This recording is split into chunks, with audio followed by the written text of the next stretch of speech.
Welcome to my YouTube channel. My name is Makeba Williams, and my mission is to cathartically implement health and wellness practices while pivoting through life lessons of building wealth and achieving philanthropic experiences. And as a result, I ultimately ascend to a meaningful lifestyle of higher places and remarkable spaces while making a difference.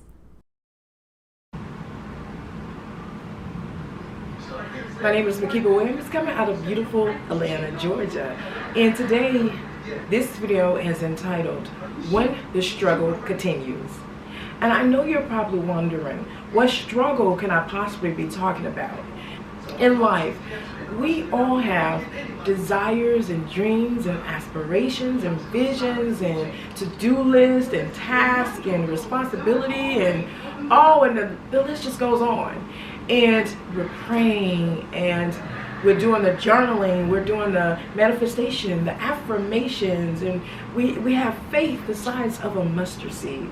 And we do so much. We do so much. We put forth so much effort. Now, I'm talking about the people who actually do the implementation. They take massive action. I'm talking about the people who stay up to 2, 3, 4 o'clock in the morning, who may work 60, 70 hours a week, who sacrifice so much. No one sees that part, and they still experience the struggle. And that struggle can be however you want to define it, right? So right now, I am struggling with, I'm struggling with this, I can't believe what I'm about to tell you all, right? So recently I was at my storage because I am working on, like I shared before, a townhome, and I'm buying little bits and pieces. Really, I'm working on my library. So when I move into my beautiful townhome, I can already have a collection of beautiful masterpieces. We're talking about books. And if I come across china, rugs, of course, you can add that to the list. And so I was at my storage, and I had this band, and I opened up the band because I had to take some stuff over because the season is changing and bring some stuff back to my headquarters. So I opened up a band, and I was like, this is unbelievable, the stuff that I was finding in my band. And I went through so many, you all, look, I shed a tear. I went through so many emotions, so many emotions. I cried, I laughed, I was a little taken back, I was full of joy, so many emotions, because this took me back to my mother. This took me back to the plans that I had for my life. This took me back to, I question God. Never angry. I don't get angry. It's like, God, what did I do wrong? I had to ask God, what did I do wrong? It is July. It's July 2024, right? July the 15th, 2024. And this band had things from October, November, December, January, February, from 2005, yes, 2005 to 2006. I'm gonna say it again, because y'all need to marinate on these dates. Y'all need to understand. It is July 2024. July 2024. My band, I'm getting emotional now. My band, and I have a lot of bands, right? This particular band had some things in it from October to February, October 2025 to February 2026, and it's what was in the bin. Because what was in the bin, and it was so much more. The first thing I said was, God, I failed you. I failed you. I failed you. I failed you. Not only I failed him, I failed myself. But first I said I failed you, because I'm gonna bring all this. It's gonna connect, okay? It's gonna connect, okay? I know you're probably like, okay, we're talking about struggle, Makeba, right? And now you're talking about you failed God. Because this is so deep. Because sometimes, like I said, we have these beautiful visions. We either put on a vision board, we either put it in our journal, we may visualize it, take pictures of it, put it in our purses and in our vehicles, or as we drive, we can flip it and see. I mean, the list goes on. We put it on the little sticky posters and put it on the mirror in the bathroom. We put it on our refrigerator. We put it everywhere. We put our dreams, and I'm talking to the people, right? I'm talking to a selective, chosen people who believe in implementation, who believe in implementation. You gotta implement. Who take massive action. We're not just necessarily saying you are inspired, right? But you're willing to do the work. We're talking about the people who work 40, 60, 70 hours a week, or who take their last penny, nickel, dime, dollar, who collaborate with people and make sacrifices, who may move to different states and cities. We're talking about people who sacrifice their homes. We're talking about people who put in the work, who make major sacrifices for such a bigger cause, right? So when I open up the bin, my heart, I went through so many emotions. I cried a little bit. I smiled a little bit. I was like thinking about my mother. I was thinking about, God, what did I do wrong? I asked God over and over and over. From the time I left my storage to getting back to my headquarters, I said, God, not only I failed you, but what did I do wrong? And then as I began to ask this question, I said, wait a minute. It's been 19 years. We're talking about 19 years. Hold on. We're not talking about 9 hours, an 8-hour shift on a job. We're not talking about 9 months of birth. We're not talking about college, getting a degree 4 years, or add an extra 2 for getting a master's or going to get your PhD. We're not talking about joining the Air Force, the Navy, the Marines, the Army, the Air Force, the Navy, and the Marines. We're not talking about joining the military. We're not talking... Do you know, I want y'all to understand, and please, this is not for you to hear me and react. This is for clarity, because some people will see this video and clearly understand where I am coming from. They're going to see this video and say, wait a minute, we're talking about 19 years. That is a person, that's when a woman or man becomes an adult. You become an adult at 18, legal at 21? 19 years. 19 years. What do you think about this? If you're 19, you are either a freshman in college or a sophomore. Or you're doing your first tour in the military. You're buying your first home, potentially having your first wedding, getting married, purchase your first vehicle. 19 years ago, from October of 2025 to February 2026, I began, not totally, right? Because it was even before that. I began on this journey of philanthropic work, lifestyle, and travel. And one of the reasons traveling was so important to me is because I wanted to do philanthropic work. I wanted to see God's beautiful creations. And then there's so many other reasons to travel. I remember when I was at Spelman College, I was gonna go do some ambassador work, right? Some volunteering over another country, but my mother had passed. So I was grieving. And I always had this thing of going across the country and working at a school, temporarily. Africa was on my top list. I remember I wanted to go to Cuba because I wanted to see the different cultures. Just beautiful. All the vibrant colors, the music. It's just like Louisiana. Just the culture, the food. Cuba is have a lot of similarities.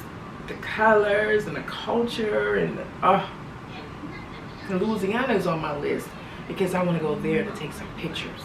It's something about Louisiana is calling me. I've shared this with my neighbor. I've shared this with a young lady that I met recently, and I was telling her I wanted to go to Louisiana.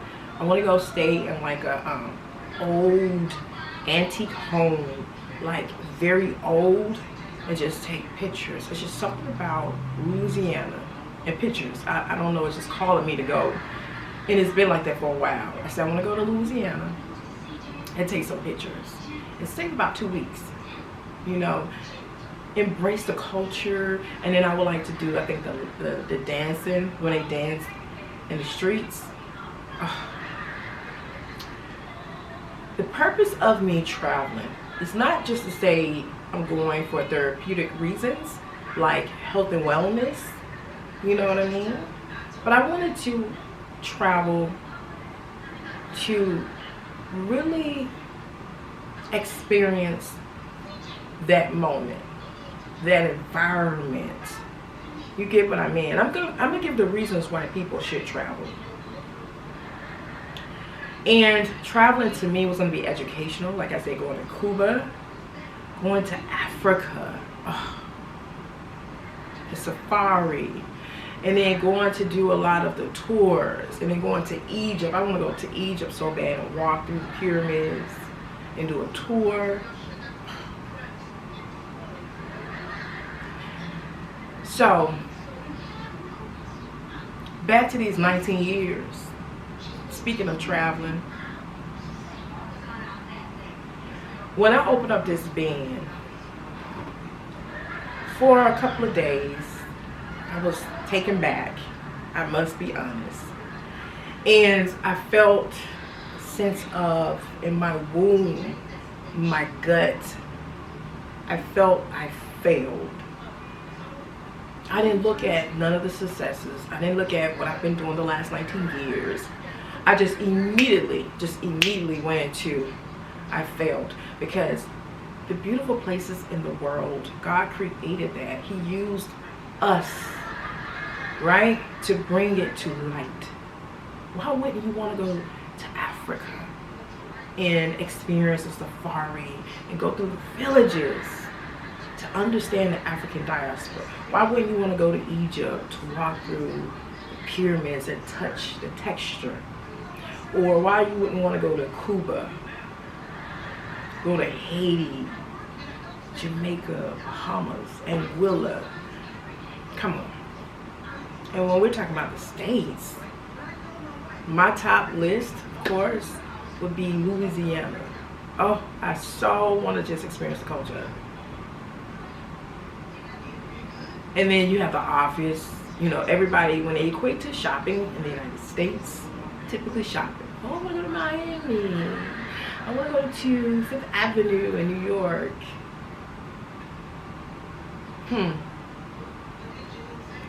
Educational purposes. But my traveling, starting out, I'm leaning more towards health and wellness. I want to do health and wellness retreats. And I'm not talking about an event per se. I'm talking about a retreat where they put you on a program for like a week, 2 weeks, or a month. And you just really become a part of the earth, the air, the trees. And you pray, you meditate, you do the breath work, you do detox your body, your mind, your soul. I'm telling you, I think it's imperative that we all experience that. And if you have to start at the level of like an event, I recommend it. Because he or she or that organization would definitely give you the foundation, right? Where to start. Eating healthy, either it's vegetarian, plant-based, vegan, or having a state of calmness where you can tap into your creativity. You get what I'm saying? So back to the 19 years. I'll admit I cried. And I asked God, not out of anger, but I said, what did I do wrong?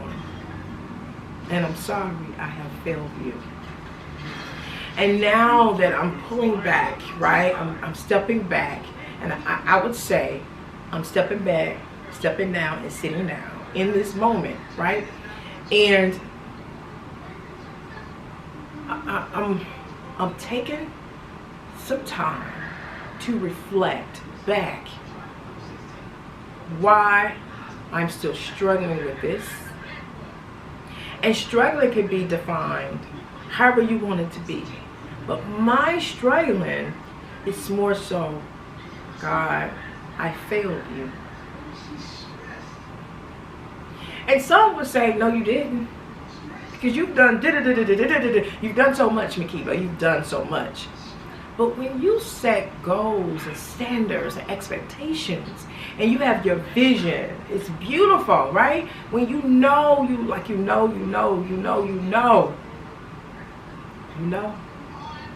and it doesn't happen, you begin to question. Now, some may go into the space of anger, some may go into the space of frustration. I call it struggling with the reality that it hasn't happened yet. Now, I didn't say it's not, right? That's that piece of hope, like the size of a mustard seed. So, you take the struggle and you appreciate it. And you take them 19 years, 19, again, I didn't say 9 months, like a birth of a baby. I didn't say going to get a college degree, 4 years. It's so massive. It's huge. Like a person turning 19, they're like an adult. Not legal, because you're legal when you're 21. This person, 19 years, they in college. They're a freshman or a sophomore. And if they're real smart, they probably got there early, so they may be a junior. This may be their second or third year in the military. We're talking about a person being birthed. A vision was birthed. A vision was birthed. It's 19 years later. It is July the 15th, 2024. 2024. 19 years later. I opened up this bin and reality kicked in. God, I failed you. And what I am talking about is traveling. Now, I understand why my philanthropic vision has not happened. Because I had to go through some ebbs and flows. I had to navigate some ups and downs. I had to do all of that. The ebbs and flows, I had to do that. Oh, yes, I did. But that traveling is different. It's different. My mother sparked me. I always knew I was going to travel. But when my mother cancer came back, I went through this, I want to see the world. For years, I would get on Google. It's a couple of things that and I'm going to tell you, you can go to Spelman right now, Spelman College. You can go to Clark Atlanta University. You can go to Emory University. And John Hopkins, I wasn't on campus. I was doing John Hopkins online. You can go back to them labs. and look at my history. Probably the CIA can do this, if anybody, FBI, CIA, and they can see. I looked up a couple of things when I was not doing like research papers or homework. I was always in a computer lab. I stayed in the library. I was a different type of student, right? I was always curious, and I was always around books. Books have spirits. You want to be around wisdom. Start going to the library and see how your energy change. I went through this thing, and it started, you know, when I was an undergrad. And 2 years before my mom passed, because her cancer came back. And when my mother's cancer came back, it also took it up. It kind of pulled me more to do. So I began to like write out things that I want to do.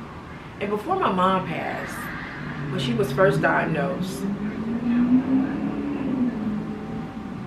when my mother was first diagnosed with cancer, there's a couple of things that I did not do. I did not go off to the military.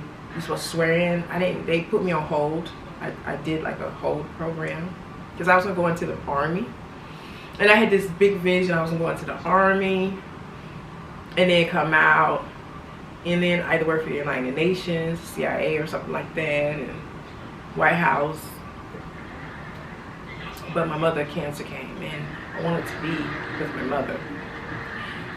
But during this time, I began to do a couple of things. And as I said, if you go back, and only people probably can do this like the CIA, they can go back and see all the stuff that I've researched.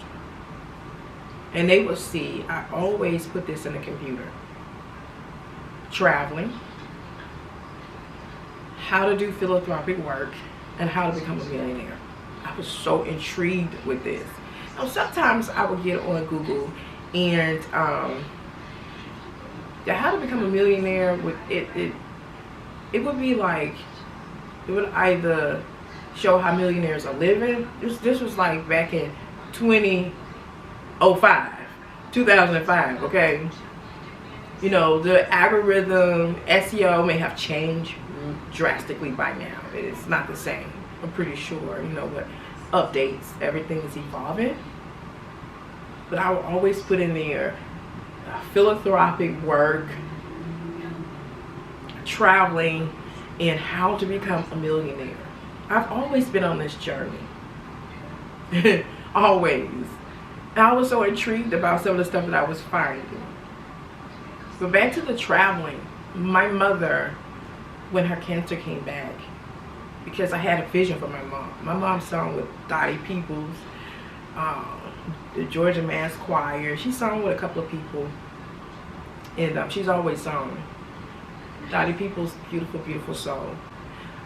And she had a cake business, Pray and Bake Cakes by Myra. I always wanted to just send my mother off to sing and to travel because she loved to do that. I wanted to take it up a notch. I was like, Mama, you can retire. I wanted to retire her. I was like, you know, because of cancer, you know, it hadn't come back yet, but it's, you know, we were about to find a lot of things out within that 5-year period, because they say when you're diagnosed with cancer and it's, you know, if you remission or whatever, you know, they're supposed to come back. We hope it don't come back within those 5 years, depending on what you have. You know, you have miracles out there. But we were talking one day, and I said, Mama, she said, I know what you get ready to say about that traveling, because I used to always talk to her about traveling. And if it wasn't that, I was always talking to her about philanthropic work.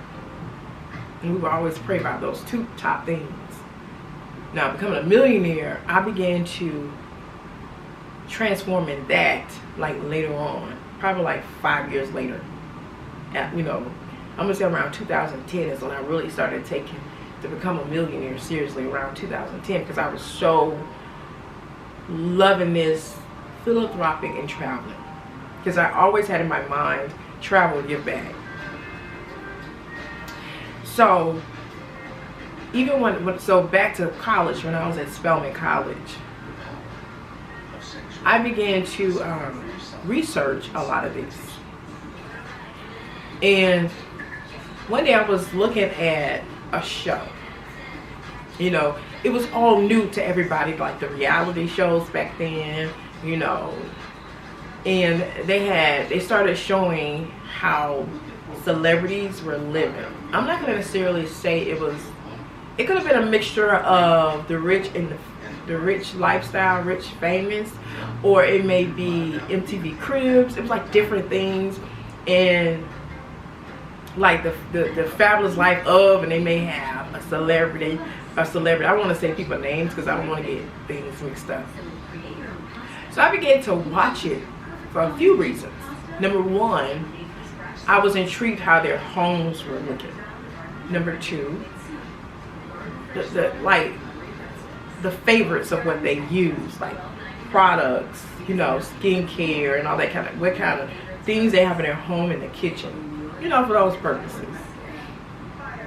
And so I noticed some of them, they would talk about where they traveled. And then I began to Google it, right? So I was always, like I said, when I wasn't doing homework at Spelman, or if I wasn't doing homework or research or anything like that, or when I was at the library, I would actually be Googling traveling places. And like, I have a huge fan of so many places at that time I wanted to go. So I got bold, because I always feel when you want to do something, you need to really tap into it. You know what I mean? It's just like a lot of people. So we give an example. We can use Tyler Perry Studios as an example. If a person want to work at the Tyler Perry Studios, I would recommend you to watch the shows. Watch the shows, you know what I mean? Understand, like look at the credits. You know, who are these people? But you first want to start with working on your craft. And then, you know, you do your portfolio. You know, you do all the cute stuff. You know, I'm not trying to be an actress. I'm just giving generalization. You know what I mean? I'm just recommending generalization. So if you wanted to pursue a career in acting and you wanted to work with the great Tyler Perry Studios, you would start by get some books. You know what I mean? Start practicing in the mirror. Set up all the cute stuff they do, the beautiful stuff, work they do.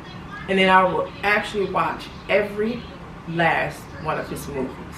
And I will own every last one of his movies. Like, I would buy the DVD or whatever it is and watch it over and over and study the craft of it. And a lot of people want to work for Tyler Perry Studios. Let's be authentic. Okay. So, but why would a person say they want to work with Tyler Perry Studios and haven't seen any of his movies? It makes no sense to me. You know what I mean? Like, why would you want to work somewhere you don't know nothing about it? You know, now back in the days, you heard people say things like, I want to work for a company. You know, they may say, I want to work for Coca-Cola. And then why everybody probably wanted to work for Coca-Cola back then, and they still do, is because you heard everybody talking about it, right? So in today's time, you have social media, you have articles, you have the internet. You can actually go do research, you know, and learn the process. You know, because as I said, now I'm not trying to be an actress. I don't have interest in being an actress. Now, if I saw myself working over at the Tyler Perry Studios, whatever it is, it would have to be something very fun, like a lot of fun, because that's where I am in my life. So, if I was going to pursue working for the brand of Tyler Perry Studios, like I said, I'm not interested in being an actress. No. And I know on my chair it has director, it has content creator, producer, and it has director. I'm talking about YouTube. My YouTube space, my space, okay? Because I've had somebody approach me about that. And I said, I never even thought about directing.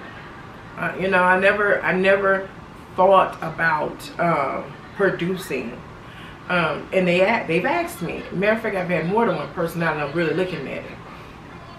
And it's not that I don't want to direct. I'm just treating my YouTube space, right, as a business. You get what I mean? You got some people on YouTube, they are major hitters. They're doing phenomenal with editing, content creation, their presentation. So I said, okay, why not try it? Why not have, and I've just been having fun, just being myself. But no, I'm not interested in acting. But if I was to pursue a space or a position with the Tyler Perry Studio brand, whatever it is, it would have to be something 100% fun. And why I say that is because where I am in my space in my life, like we were just talking about that last 19 years, my next 19, correction, next 25, because I really do things in 25, must be fun.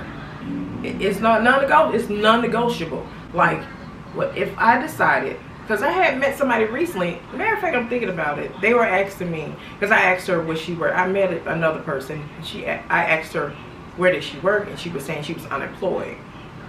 And so I told her if I went back to work, because she did research, I said I work for like the government. But honestly, where I am, I just want fun. If it's no fun, what's the point? You know, if you're gonna get upset, let it be over something we laughing about. I cannot see me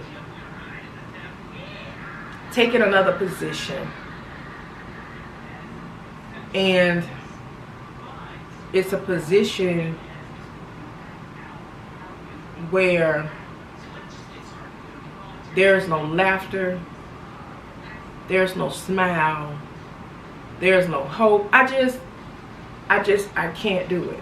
I just cannot see me taking a position. Because you can still smile you can still smile and negotiate.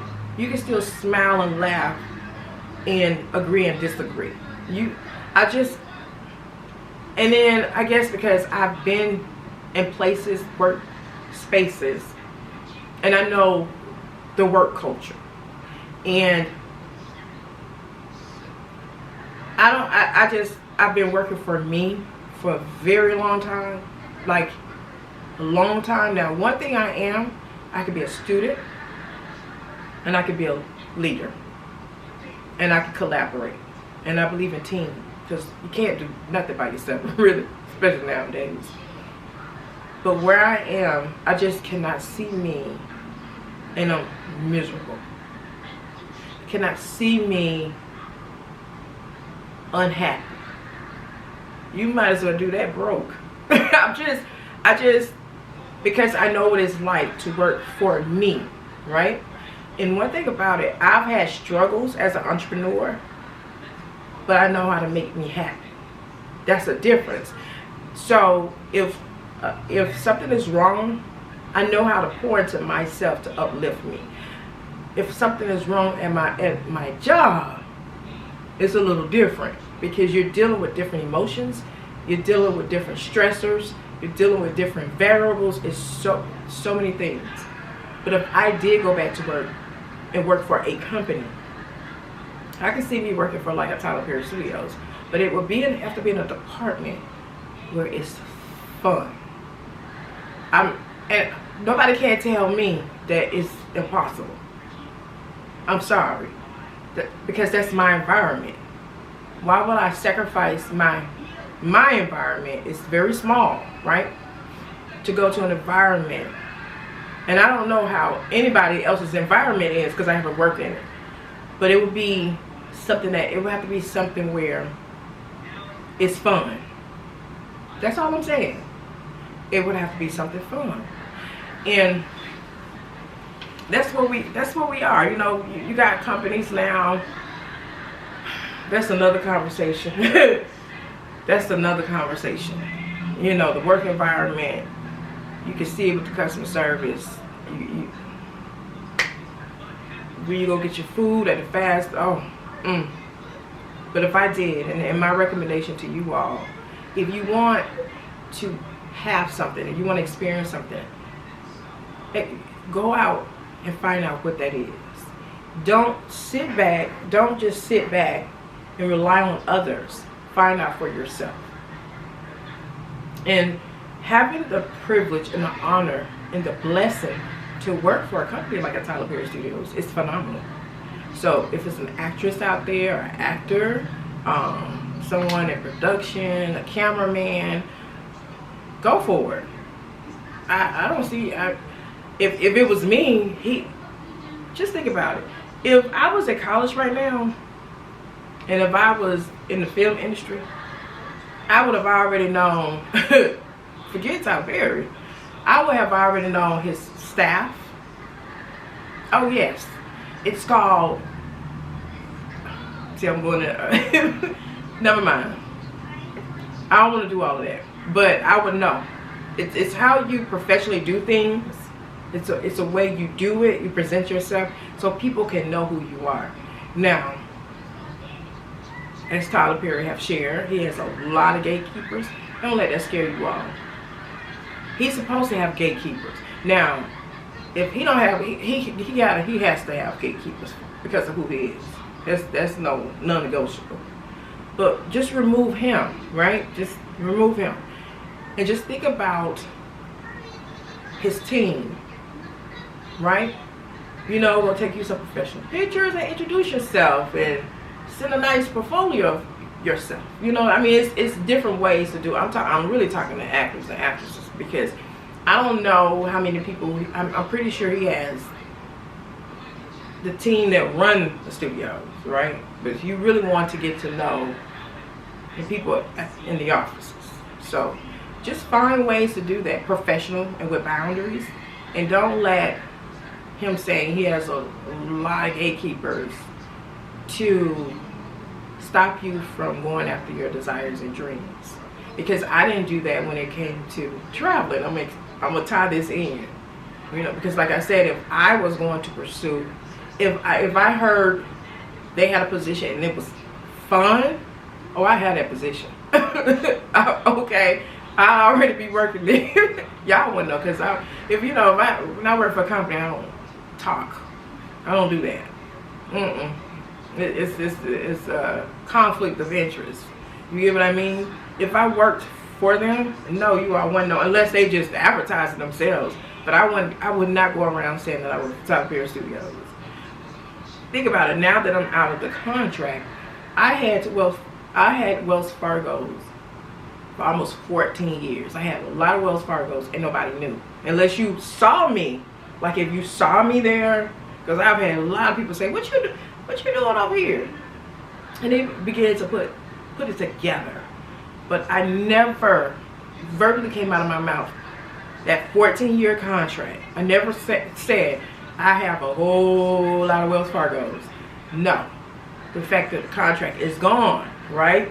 Now I can say it, and I'm still going to be very professional and discreet about it. I'm not just going to, I just didn't get over here and just be talking about Wells Fargo. No. For what? There's no benefit. The only benefit if I'm getting ready to do something in that capacity. Do you understand? But I don't showboat. So if I worked for any company, you wouldn't necessarily, you know what I mean? Unless I'm doing something that's required for me to get on camera. You get what I mean? But I would not just be walking around here saying, I work. Now, me vlogging, that's a little different. You know, I wear the cute little shirts. I'm just supporting. I'm just a supporter. But yes, they probably have like policies what you can and cannot do anyway. But I would not tell a person that I'm working over there, because I feel like it's conflicts. They may have policies anyway, but I personally, if I was working over at the TPS studios, I wouldn't be sharing that, because it's conflict of interest.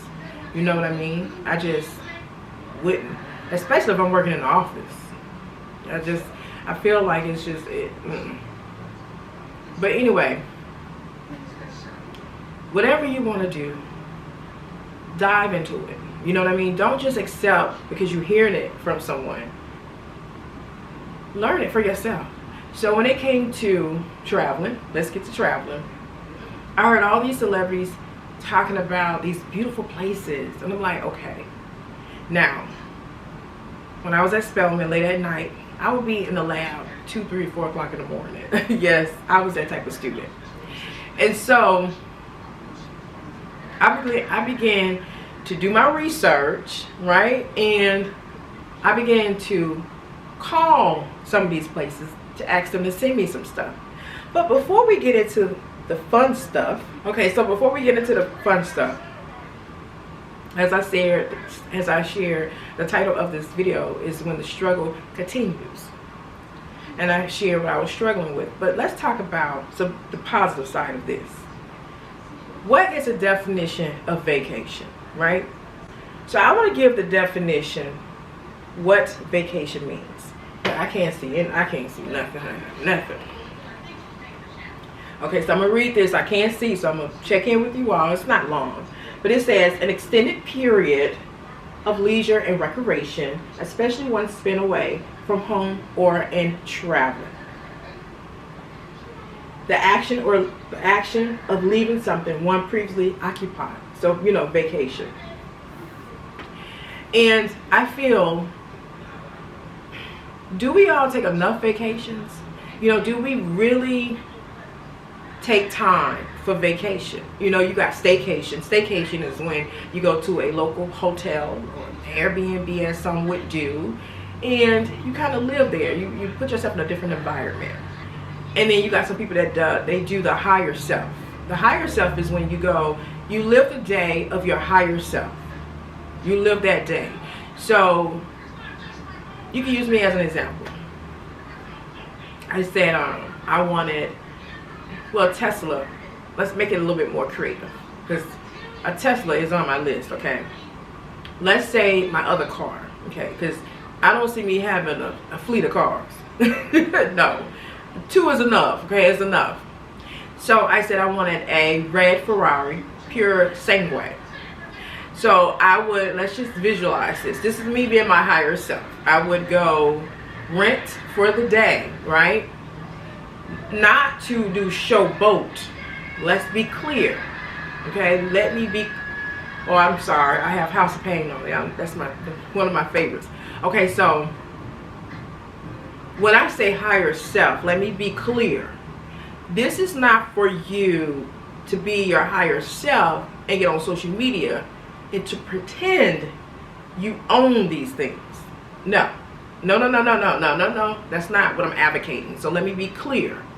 The purpose of a higher self day is when you're visualizing the person of the future you are becoming.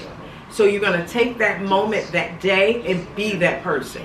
So as I shared, that's like me going to rent, right? Rent only, not to get on social media to take pictures in front of it and to false lead, right? That I own a red Ferrari pure sangue. No. It is for me to experience the feeling of it, the texture, the air, how it smells, how it drives, how it rides, to embrace the moment of it. That is only the purpose of it. Now, if I want to take pictures, I need to share. This is me, and then for those purposes, because some people can misconstrue, they can take something and run with it. So I would go rent a hotel room, right? Somewhere like the St. Regis, the Four Seasons, the Mandarin Oriental, the Whitley, nice, but I would probably stay the St. Regis or the Ritz, but probably the St. Regis because it's very regal. And then I probably will go have breakfast somewhere very, very beautiful, and then have some flowers delivered to my hotel room. And I would probably do a massage, right? Not in the hotel room, because you want to get out. You want to take your, I want to be able to take the red Ferrari pure sangue somewhere, right? Then I would probably go buy something not too expensive, some nice fragrance, so I could spray it on me and walk through the mall, your higher self. Then I would actually go volunteer at a school. You got to throw some volunteering in there. Or attend a day event, like a nice little cute little business event, about an hour or two, on financial literacy or health and wellness. Do you understand? Your higher self, because that's how I see me. I see me getting massages weekly. I see me traveling monthly. I see me donating monthly. Do you get it? So it's like your higher self, right? So that goes back to vacationing and or traveling. To me, it's essential. And why you travel. I'm gonna read some of these. Okay, because it's a lot of them. Some of the reasons why it is necessary. And if you can't, I recommend for you to do a staycation. And you could go rent out a hotel room, rent an Airbnb, right? Or just go stay at a family member house that has a mansion, a nice place. You say, look, let me stay in one of these rooms for $100 a night. whatever. Get creative, okay? Okay. Travel relieves stress. And then, okay, travel relieves stress. If you stress, traveling would be good, depending on what type of traveling. Now, if you're stressed, before you go traveling, I highly recommend seek therapy. Because you need to know why you're stressed. Because unfortunately, when you go on vacation and come back, the issues, the problem, the challenge is still there. It's going to be waiting at your front door. So you need to know, you need to understand why you are stressed. You don't need to go to Vegas and spend your money, come back. Now you're stressed even higher. Because before you left, you had a stress issue. Now you got a money issue because you didn't spend money that you really probably should not have spent, because you probably should have taken that money and went somewhere like the Jamaica or Bahamas for more of a therapeutic relief. Yeah. Do you understand what I'm saying? So, stress. But I'm recommending for you to find out where the stress is coming from, so you can address the issue, the challenge, right? The problem. Of course, therapy, some places they offer it for free, depending on, you can Google it. Okay, next is educational. As I shared before, I want to go to Cuba, right, for the culture purposes, the food, the music. Louisiana, I would love to go to Louisiana for picture purposes. I just want to take so many pictures. I don't know, it's just energy pulling me to go to Louisiana. It's been like that for a couple of years. For some reason, I want to go on those old antique big houses, and take me some like regal vintage pictures. Oh yes. Okay, exploring new cultures, right? We talked about that. Cuba would be one of them. Going to Egypt and walk through the pyramids. What else? It improves your mental health. Now, depending on what that is, because if you're having money issues and then you go to Vegas, does that happen? So that's why I say before you go traveling, you know, although it will help, but you need to know the root of the problem. You can't get around it, okay? You gotta face that problem. All right, unforgettable memories. Just think how beautiful it is to go to Jamaica, Bahamas, and embrace your culture, your people. They part of the African diaspora. We all connected, honey. We all connected. Personal development, that goes back to the health and wellness. Just imagine going to an island, like Fiji, Tahiti, Brazil. Okay, there's some more. Thailand, those places where they have those retreats. Yes, it improves your endurance, right? Because you learn to have patience. You don't know it's like anticipation. You don't know what's gonna happen next. Enhance creativity. I can see that. I call it divine download. Broaden your horizons. Build confidence, because you're going into places you've never been. You're going into the unknown. Now, you may have read about it. You may have seen it on television, social media, read about it in articles. Friends and families may have shared the experience, but you are actually going into the unknown. You are entering into a space you have never been. So your confidence needs to be at its highest. Non-negotiable. Non-negotiable. And there's so many other reasons. So to me, like, massages are essential, that I get a massage every week. Yes. I'm working on it. Aggressively, I'm working on it. Okay, I want that massage. And I'm not talking about no 15-minute massage. I'm talking about an hour massage weekly, where I go to a spa and I get full treatment weekly. Yes, that is one of the desires, one of my desires, a massage. It's like some women go get their nails done. They don't miss a beat. They don't miss a beat. The only reason why I have not done anything with my nails is because I do turmeric, ginger. I'm cutting up fruits and I say, no, I'm good. They different side, honey. I'm good right now. I'm gonna eventually figure this thing out.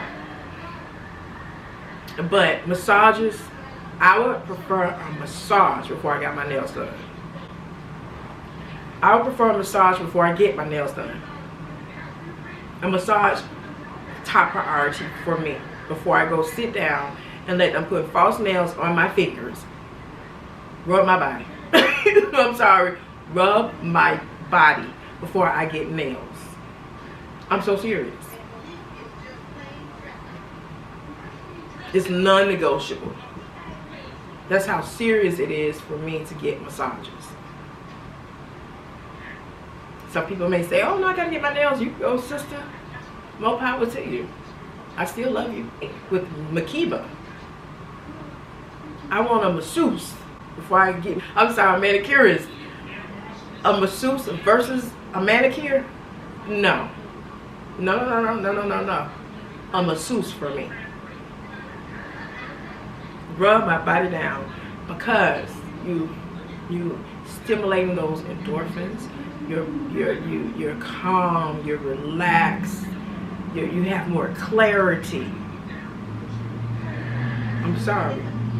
Getting a massage is so essential. And eventually, one day, I'm going to speak it into existence. I don't mind speaking over my life beautiful things. I'm going to have a masseuse come to my house a few times a week. That's how serious I am about my body. I'm so serious. 3 times a week, come and rub me down. I'm good. I'm so serious. It has a lot to do with my divine downloads, my creativity, my state, my mental state, all of that. It makes a major difference.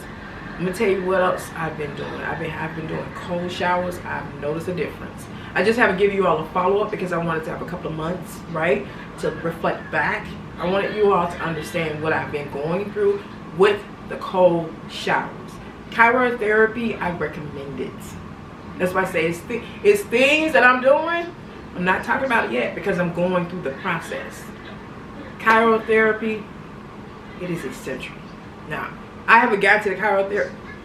I haven't experienced cryotherapy. I'm doing it on the smaller scale, and it is cold showers. Temperature has to be, your temperature must be correct. And I noticed the first day I did a cold shower, I felt like I wasn't walking. I felt like I was walking on air. I'm not lying. I'm so serious. My legs felt like they were brand new. And I don't have issues with my legs, but they just felt, I don't know how else to say it. I'm just saying, I recommend cold showers. Athletes, they do it for rehabilitation purposes. I get it. I can understand. Now, it's not for everybody. This is more of a masculine type of practice because I'm getting away from masculinity practices to obtain wealth, success, and all of that, right? I'm getting away from that. And my calling is femininity, energy at its highest, right? I want that feminine energy. Everything beautiful, just beautiful. Now, I'm not saying I don't have work ethics, and I'm not saying not to do any work, because I believe in implementation, right? Yes, I believe in putting in some action, but I want to do it beautiful. But cold showers is more on the masculine side, because you're going to need some masculine energy to keep you in that shower, because the water's going to be so cold, but it's so worth it. And I've noticed a difference. So traveling, to me, my theme was doing philanthropic work and seeing God's creations and just experiencing the cultures and things of that nature. So when I was at Spelman, that's what I began to do. And back to the day, you know, some time ago when I went to get some stuff out of my storage, and I saw my being, and I opened it up and began to cry. I went into the space of feeling like a failure. And then I went into the space of questioning God. I went into different emotions, right? It was just fluid, just all over.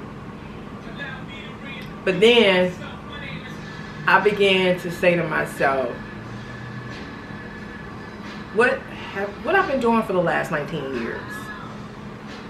I said,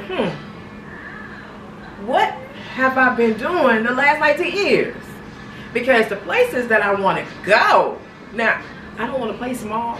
I want to play big. Right?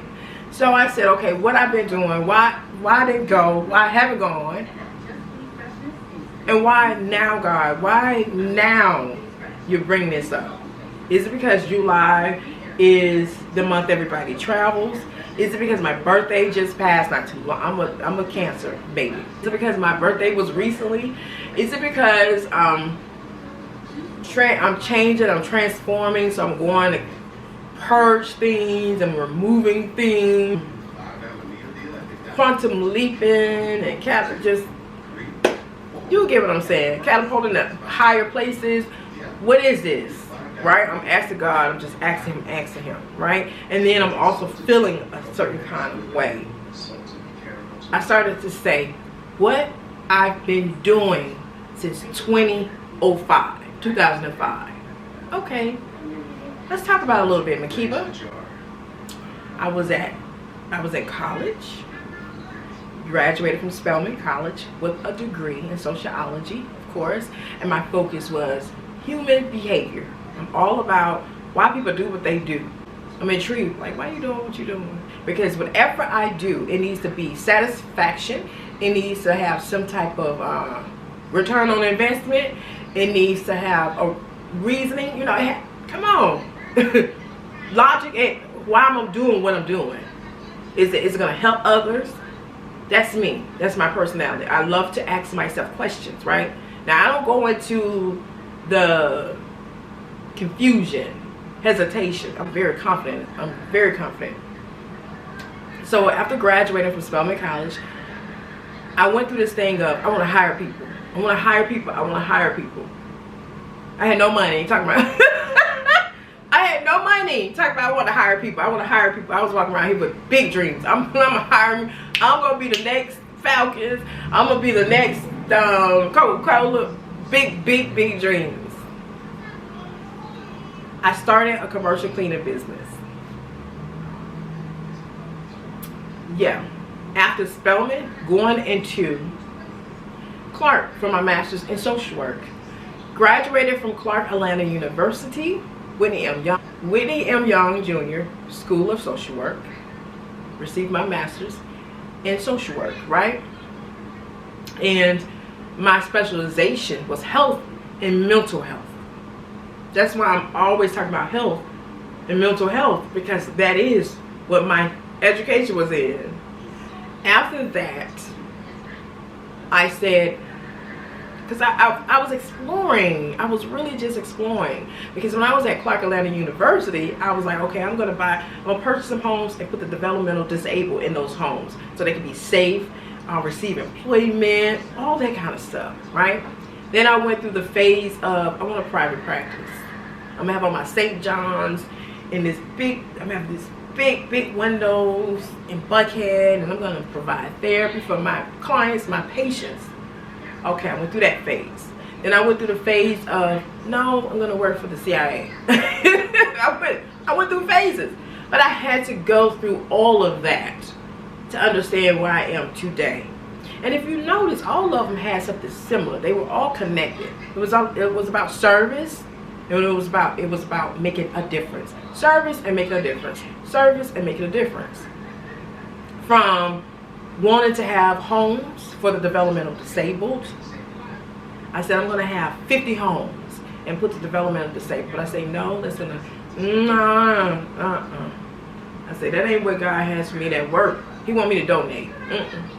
No, He want me to donate. I'm be a donor. Then I said, okay, that's not my calling.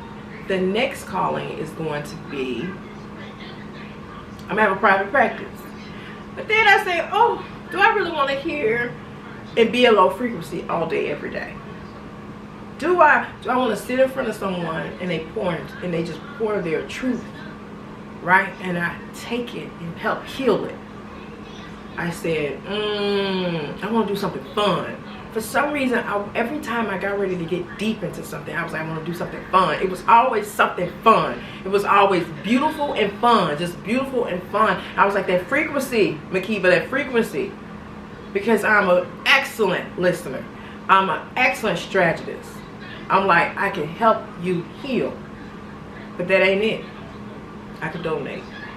Where the fun at, right? I wasn't running from my calling.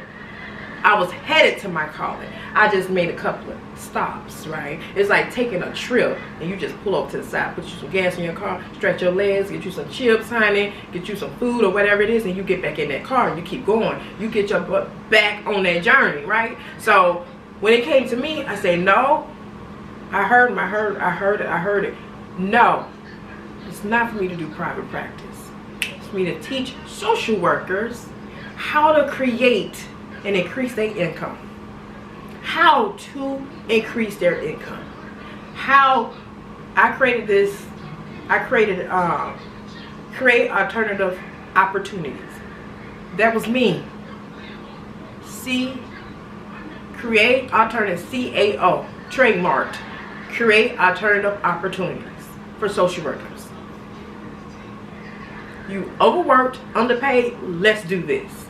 Remove the social work. You have too many gifts. You have too many talents for you to be saying you overworked and underpaid. Baby, let's take some of this creativity you got and let's go create alternative opportunities. So not only you still doing service, you still making a difference, you still in your career, you get bank on the side.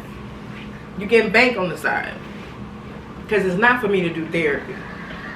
I'm not designed to be in that office from sun up to sundown. No. Let the pastor do it. Because I want to do some fun stuff. My audience is for fun.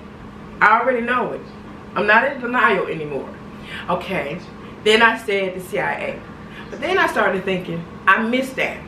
When I was going to join the Army. My mother cancer came. Yes. My mother cancer came back. And unfortunately my mom passed. We had serious conversations, serious prayers, serious conversations. I made a promise to my mom on some stuff. One of them was philanthropy work. Oh yeah. That's why I say some of this is it must happen. It's non-negotiable. And so when it comes to the CIA, the FBI, I said, I didn't go into the Army. Didn't go into the Army. That was going to be the foundation. There's certain things you need to do before you start looking at the FBI and the CIA and all of that. Let's keep it real. And then in terms of, I just learned something recently. I met a person and they told me when the president changes, if it's Democrat, Republicans are gone. If it's Republicans, Democrats are gone. What are you? I said, I never thought, I never knew that. I never knew it. This is part of my timeline. So, at the time that I started my commercial cleaning business, I did that to create jobs. No, I was no big company. You did not see me in Atlanta Journal-Constitution. No, right? During that time is when I discovered something, and it was online. Social media began to pop. And I said, oh, wait a minute. You mean I can write some programs and sell them and make a difference and travel? What? And I saw women looking like me. And they were killing the game. The first one I will mention is Marshawn Evans Daniels. She was the first black woman that I discovered, an attorney. She ran for either Miss Virginia or Miss DC or something like that. Beautiful. She has triplets. She's married to Jack Daniel. Beautiful couple. She was killing the game. I said, oh, I can do that. She looked like me. When I say look like me, I'm saying she was a woman of color, educated, poised. Yes, Michelle Evans. She was an inspiration to my journey. And then it just went from there. But if I'm going to mention any woman of color when it comes to content creation, who I discovered first, it would be Michelle Evans. I said, I have a degree. I have more than one. I can write. I'm creative. I'm articulate. So I started Social Work Wealth. And I just wanted to give you all what my journey has been. So back to this struggle. It's not about financial. It's not about struggling because you can't find the correct team or the best investor. It's about me struggling with me feeling like I have failed and asking God, what did I do wrong? That's my struggle. Because I understand why my philanthropic work hasn't happened. Because I want to donate big money. Obviously, I understand that. I'm talking about I want to at least give $1 million away a year. So I know I must become a multimillionaire, right? I'm not talking about that. And in terms of lifestyle, I'm very creative with that. I can walk into Neiman Marcus, Hermes, and I can walk into Goodwill, honey, like I am a multimillionaire. So we're not talking about lifestyle. Health and wellness, I'm working on that. I'm just giving you all this timeline to recently when I went into my storage and I saw my bin and I happened to open it up to see, oh my goodness, I actually call these places.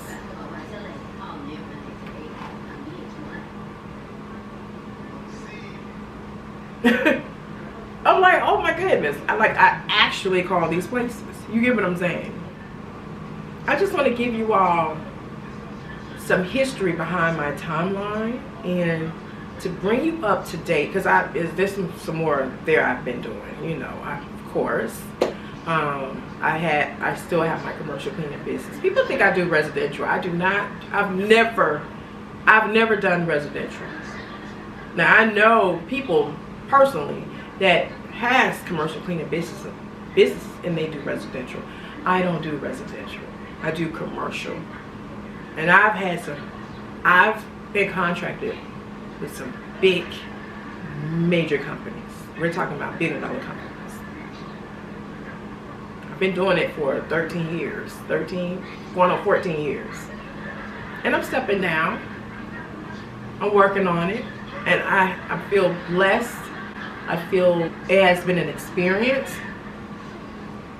And that's not the only thing that I was doing. Because the last, I would say, 7 years, I have been trying to decode, unlock the world to social media. But use it in a way where it's productive, positive, and profitable. That's, you know, I have a different perspective. I have a totally different perspective about social media because I actually did a thesis on cyberbullying. So I'm not interested to be on social media per se for personal reasons. It's always been business. Now, the only thing that I'm active on now is YouTube. That's it. That's really it. I still have my social media. I have Instagram. I was on there back a couple of months ago. Yeah. I'll probably get back on there around the holidays. But I will eventually get back on there.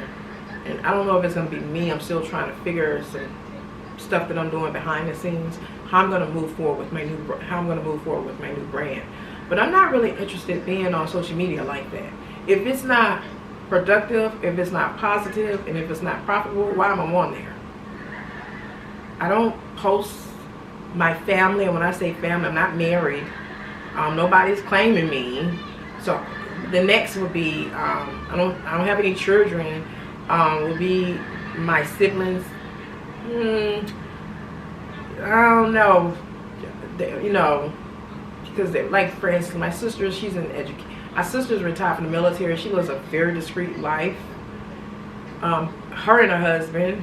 I have another sister that's, you know, she's had positions like being a principal. You got to be kind of cautious. I have my brother now. He probably on there. What he does for a living, but he's into the trucking industry, and then at night he does some other stuff. So I just don't post like that. I never really have, just to be posting. And then a lot of people in my family, they have really professional, like my cousin, he does pastoral, and then he's into the banking industry. You see what I mean? Then I have another cousin, her husband is in the medical field. He's a doctor, and she's a physician assistant. It's kind of like really touchy. Like if they're doing business, yes. Like if they doing business. And then I have another cousin that works for the government, and I know she definitely am not posting nothing. Then I have my uncle. He might be on there because he works at Yale. He may talk about music because he's, you know, part of the music department. Who else? My nieces and nephews. Most of the older ones, they're not even on there like that, I don't think. My nephew may be, but just to be posted, no.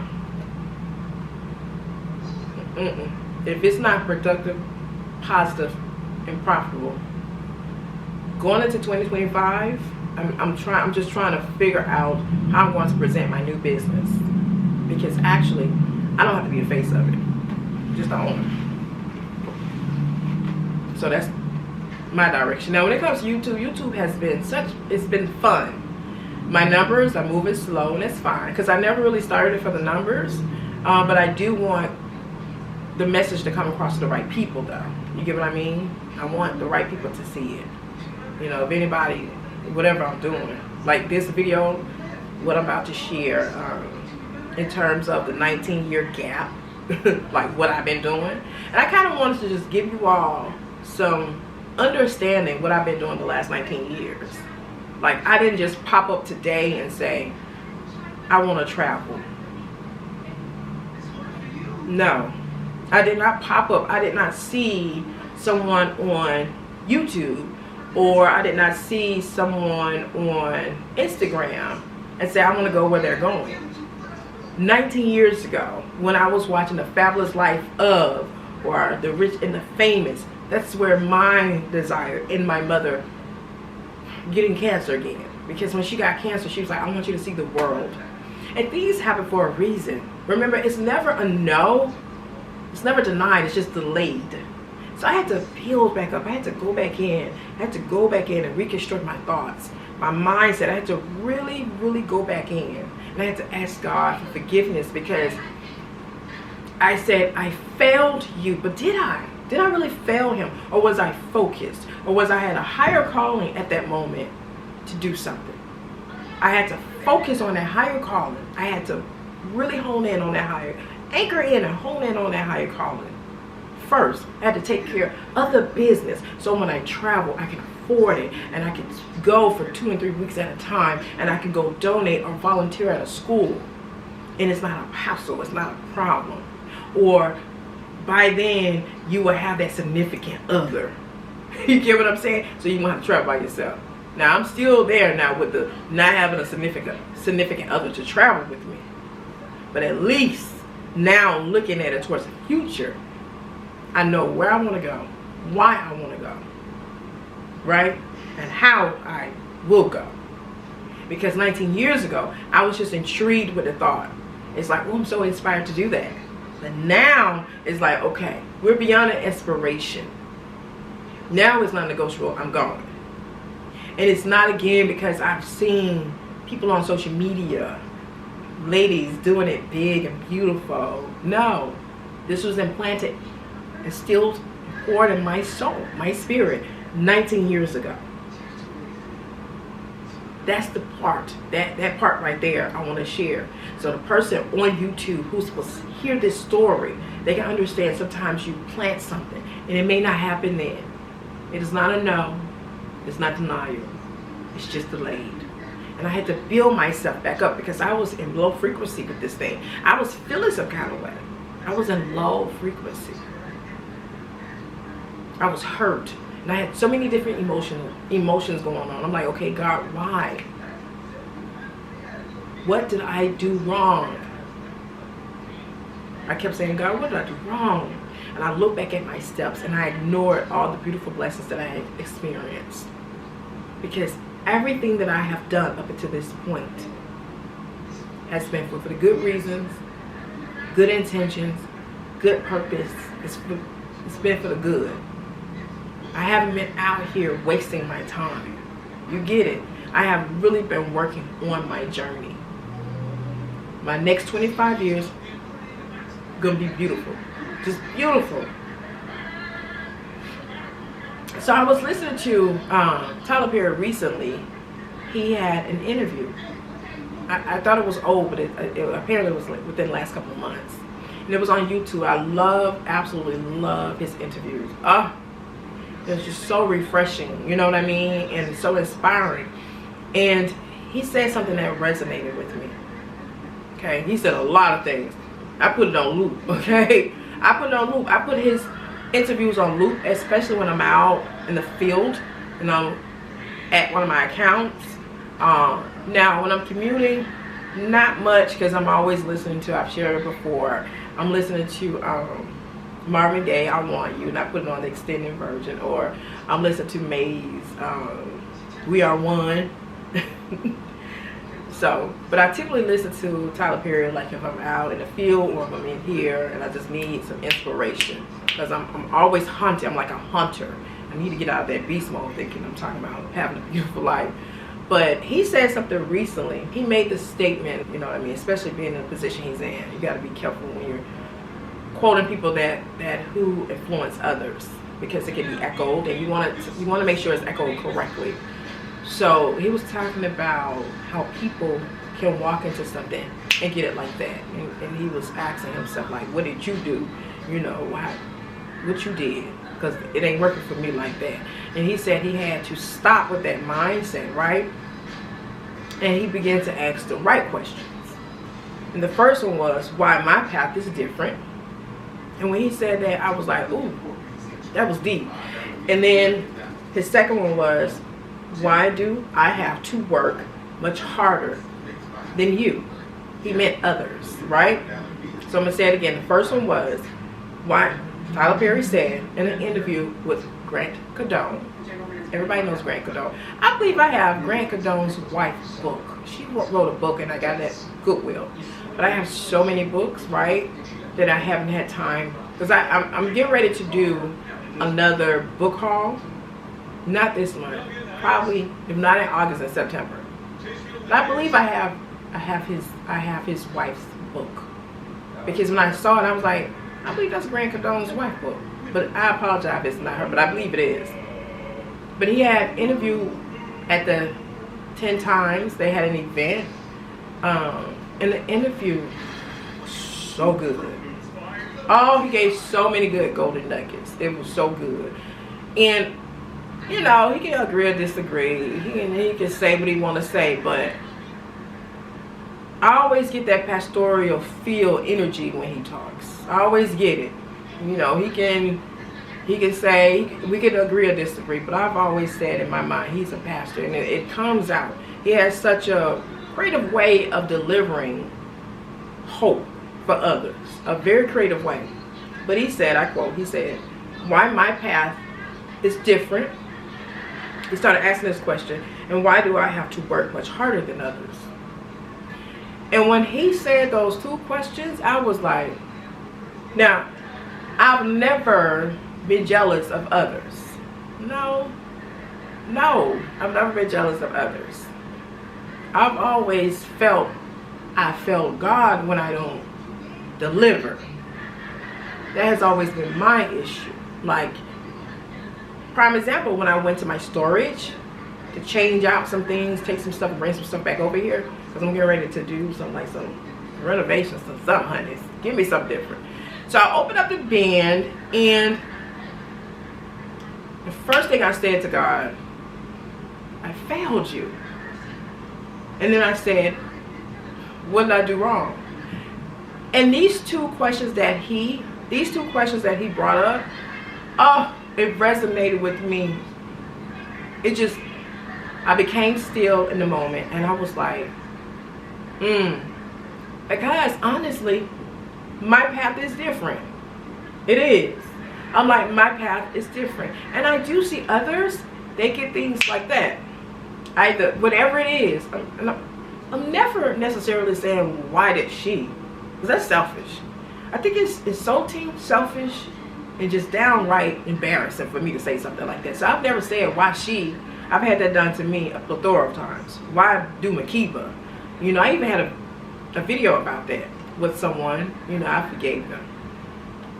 But my thing is, my path is different. Now, I'm going to begin to really tap into why my path is different. Because I think once I have more clarity on why my path is different,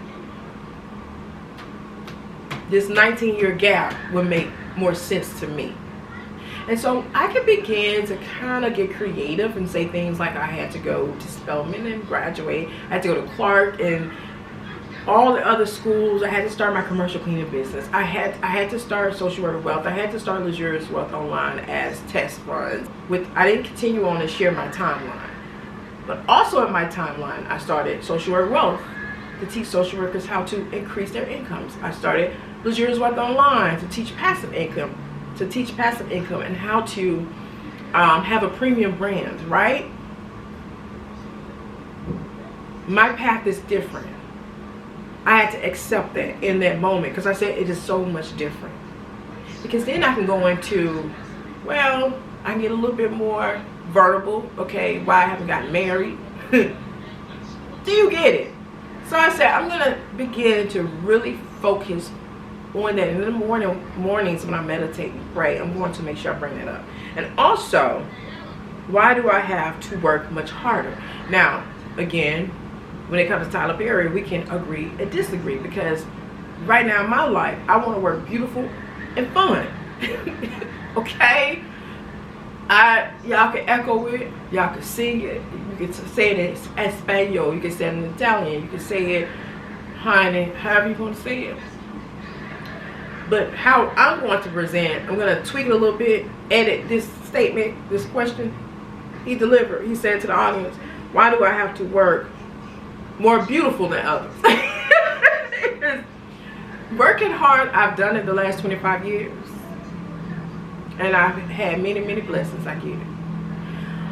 But I want to bring some beauty in my life. If it ain't beautiful, I don't know. It gotta be beautiful, and I need to laugh and smile. I'm missing that. I've done the stand up to 3-4 o'clock in the morning. I've done the working accounts coming in and musty. I guess I said it. I've done it, and I'm not embarrassed. That's part of working. It's called work ethics. You applying yourself. I've done the sacrificing, getting the hair done, the buying supplies. Do you understand? I've done the creating something in it and sell one thing, not one. Then I've created something and it's sold in abundance. I've done that. Moving forward, I want to take my wisdom, my knowledge, and my gratitude, my vision, right? My life assignment. But I want it to be beautiful, right? And with laughter. I want to put a lot of hard work into that. I want to work hard to make it beautiful and work hard to bring laughter.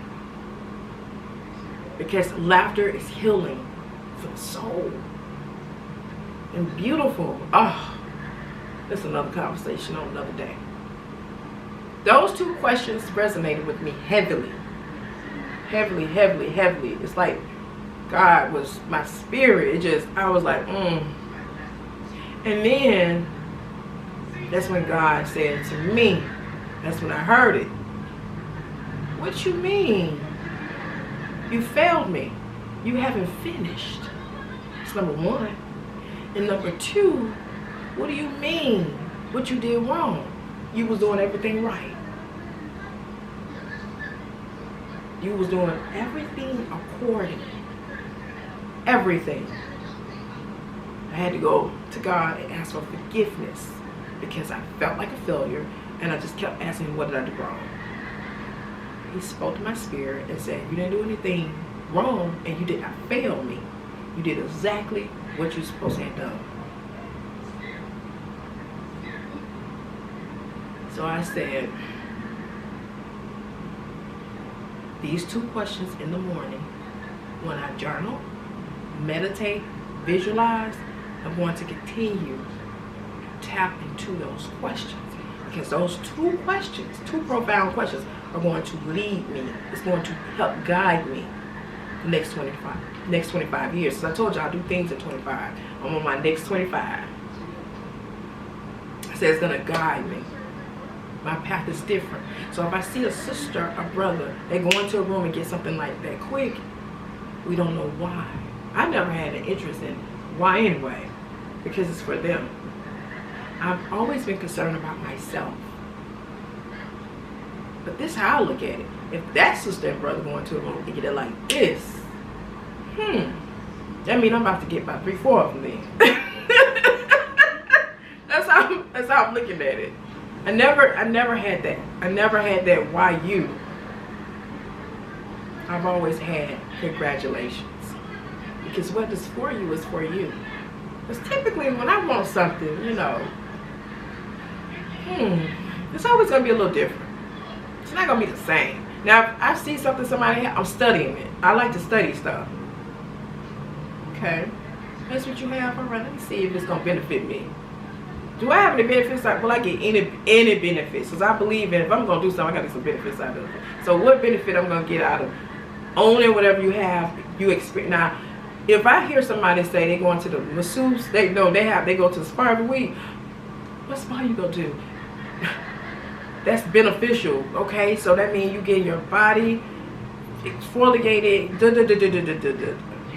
That's going to inspire me, but that's going to inspire me. However, I need to find a spa that's going to be aligned with Makeba, her time, her budget. You get what I'm saying? Because the spa you may go to may be, it may not be for me. Is this making any sense? But I absolutely love those 2 questions. Y'all go check out that interview. The interview is phenomenal. Now, this could have been like an interview done a couple of months ago. I don't know. But it's with Grant Cardone. And 10 times, be ready because he's very exciting. He's very, very, very exciting type of guy. Energy. And it's about less than an hour. It's really good. I put it on loop. I listen to it. Because remember, what you listen to, you become. I said, I listen to it. Let me listen to my online pastor. I just said Corn Tyler Bear pastor. You probably be like, well, ain't no pastor. Okay. So, I want to share with you all. Let me close my computer down. The places, put my computer up, that I contacted 19 years ago. It's not that many because my band is big, so I just brought the ones that was on the top. So the first one I want to share with you all. Now, when I contact these places, it's either because the celebrity went, honey. You know, back then that's when you had Cameron Diaz and just different people, you know, sharing where they travel. You know what I'm saying? Jessica Simpson, all that kind of stuff. Gwyneth Paltrow, they just was sharing where they traveled with their husbands or families. Angelina Jolie. I was like, okay. One of the places that I contacted was Sandy Lane, and this was on December. They sent it to me December the 22nd, 2005. I'm gonna show you all. You see that? It says December 2005. That's my name. Okay. There it is, Sandy Lane.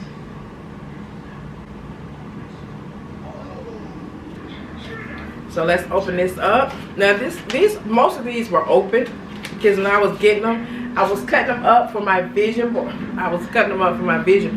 So like for instance, this one, I took off, I cut it for my vision board. I no longer have that vision board. I can tell you where it is. I need to create another one. So these are some of the pictures. Oh, it's so beautiful. So Sandy Lane is in Barbados. It's beautiful. Oh, it's beautiful. Let me show y'all some of the pictures. Cut. Remember I was telling you all I cut? Look at that. Just beautiful.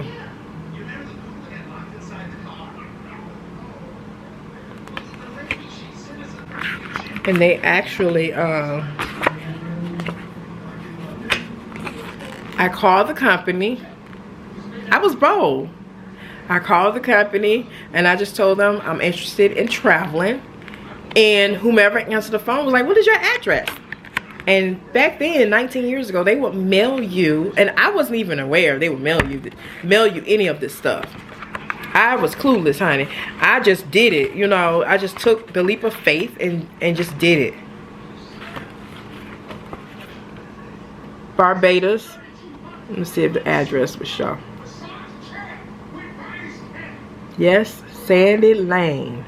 This is one of the locations, like 19 years ago.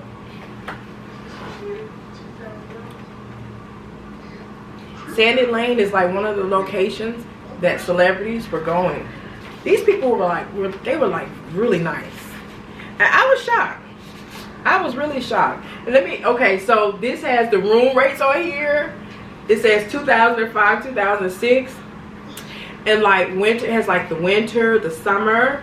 So it says from the 1st of November 2025 to the 30th April 2026. So let's do the rooms on this side, yeah. So it says Orchid Room 2700, all the way to the Villa 25,000. Yes, Sandy Lane. So you could have gotten a room for $2,700 a night. 27. It's right here. Let me show you all. Those.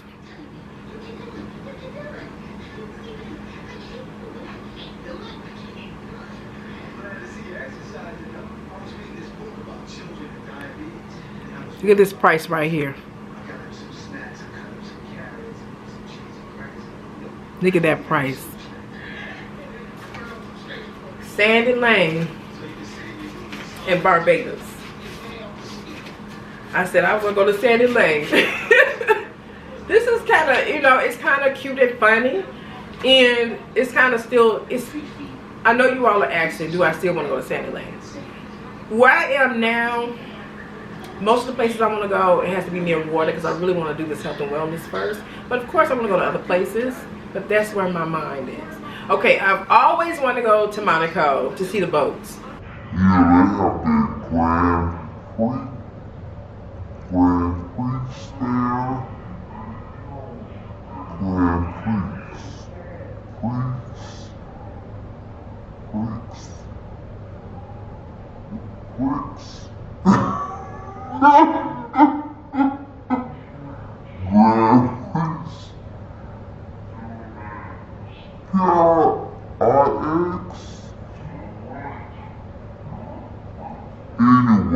They have the boat show there as well. And one of the ladies that I used to follow, I still do, I believe she lives in Monaco now. Is it the French Riviera? Anyway, I contacted this one company and they sent,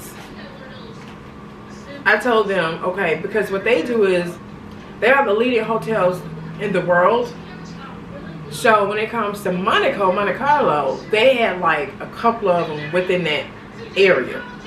So I was like, okay, let me just call this one hotel. But then they was like, no, you need to call this number. Now remember, this was back in 2005. I had Monaco on my list. I was like, oh, I so want to go to Monaco and I want to wear beautiful gowns and beautiful long dresses. Because that's what the women do in Monaco, okay? It doesn't matter if you're short, tall, skinny, or a little big boned. let me tell you right now, them ladies, when they over in Monaco, they represent. They have the beautiful white dresses on, oh, and the hats, the look. Oh, I said, that is Monaco. So they said, now I don't have the envelope. The envelope is probably going to be in the band. I think what I'll do is in the near future is, because I have more than one bin with some stuff, I'm going to be surprised what I find once I relocate, because I'm going to be relocating probably the next year or so. When I say relocate, moving to a townhouse, just move within the next couple of years. But here it is. If God has it, he may have it for me to move earlier than that. Who knows? So, one is called Hotel de Paris. One is called Hotel, let me spell this. I'm about to mess this name up. Mirabeau, Monte Carlo. And one is called Hotel Hermitage. Hermitage. Let me show you all. This is Hotel Hermitage. It's beautiful.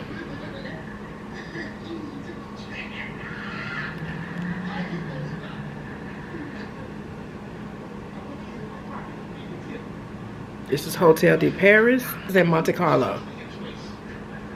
I actually called these people and they sent this information. This was back in 2005.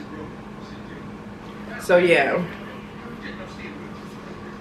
And most of these places have not changed. They're still like really beautiful. They seen a brochure. I'm pretty sure this came with a card. Yes. And who knows, you probably can still contact these companies. Now, like I said, this came with, I think this had another hotel. I think this had 2 more hotels. It's going to be in my bin. I just grabbed a couple of places I actually called because I wanted to show you all. My traveling just did not spark. This was 19 years ago. Next, Count Jaluka. Now, I'm trying to remember the actress' name. She played in Kill Bill. It's on the tip of my tongue. I believe she was one of the ones I learned Count Jalupa. So, I told you I called these places. Okay, let's see what they have in here. And some of them believe in really investing into their marketing. So you may have, like back then, they may put your name on it. And some of this is going to be cut up because I had put it on my vision board. This is first. Okay, this are the prices, okay? Now, the prices for Camp Jaluka Hotel and Villa was 2004, 2005. The leading small hotels, I think that's what I was putting in. 5-star, all that kind of stuff. And I was inspired. I was inspired. From June the 1st, 2005 to November 11th, 2005. If you wanted a superior room, it was $345 for the summer season. And then you can go all the way up to a 5-bedroom villa with the pool. They're beautiful. You're looking at $2,900. This was back in 2005. I can imagine what it is now. Now see, now, when you contact them now, they may say go online. Because people they've gotten away from paper. But I just wanted to touch this. I actually called and I was honest. I probably talked to one of the reservationists or the concierge or whomever, honey. They were very nice back then. And a lot of them were like, oh, okay, we're going to mention you. And I was like, look, I'm not coming now. I'm just inspired. And they were so authentically impressed with that. They were so impressed because they was like, people don't typically call us and ask us for this. And they were going out of their way to send me this stuff. They were like, absolutely. So yes.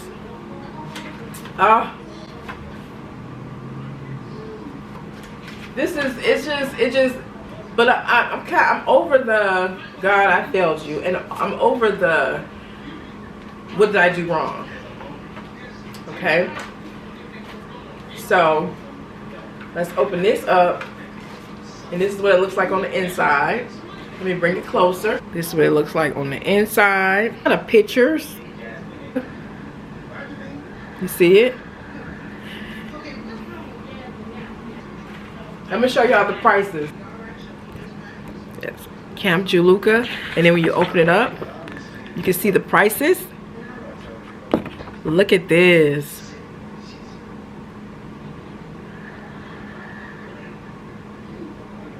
Look at the prices. Prices are probably not, of course they're not going to be the same. They much more. We're talking about 19 years ago. Okay, and then they may have not changed much. Who knows? Okay, next. Okay, one and only. Now, when it comes to one and only, I want to say not Jennifer Aniston, Jennifer Lopez. They talked about her going to the one and only resorts. So this company is out of Plantation, Florida, not too far from where I grew up at, in Fort Lauderdale. Okay, and the one and only, my name is on here. This is so funny. This is like back in 2005. One and only. I'm gonna show you all the letter that they sent me. And the Senior Vice President Sales and Marketing, I don't know if they're still with the company, Helen Makeba Williams. She sent this long letter. See, that's what I'm saying. Back then, companies they just were so personal. They made you feel, they were like Chick-fil-A, you were the only person. You are the only person. And to be able to receive this 19 years ago, it left such an impact where I'm still holding on to it and I haven't given up. You get what I'm saying? This is so just remarkable to me. So let me share it with you all. Okay, let me read it first. One and Only Resorts. This was typed December 5th, 2005 to me, of course. Dear Ms. Williams, as per request, because I told you I contacted the company. Enclosed, please find the One and Only Resorts directory highlighting the unique and award-winning qualities of each of our resorts. One and Only is a collection of the finest and most memorable resorts in the world. Each resort is distinctive and individual, designed with the essence and style of its location, yet all the resorts share a common commitment to delivering the most personalized and gracious service imaginable and luxurious surroundings beyond compare. Each resort provides you with the opportunity to indulge yourself in your favorite passions, from pampering spa treatments, ooh, that sounds like me, to a wide array of sports and activities, to fascinating entertainment, to exquisite dining, featuring the cuisine of some of the world's most renowned chefs. Whether you choose to discover the exotic Indian Ocean, the Maldives, the Bahamian flair of Paradise Islands, the Arabian splendor of Dubai, or the vitality of Mexico's Baja Peninsula, One and Only will treat you to a memorable vacation experience. We are pleased to announce our newest resort, stylish and sophisticated One and Only Maldives. The end of 2007 will see the opening of the One and Only Cape Town. For more information on any of our resorts, please contact your travel professional. Visit our website at oneandonlyresorts.com or call us. Helen Makeba Williams. This is what I'm saying. Now, I'm pretty sure if you call them now, they may send it, I don't know, or they may say, you can go online. Let me show you all. Look at this. One and Only. See, Miss Williams. I'm trying to hide my old address. This is amazing, right? And so, they don't play small. This is a book. That's why I say, they bold, I was being bold calling. I said, honey, in the future, I will be there. So like I said, if it wasn't Jennifer Aniston, it wasn't Angelina Jolie.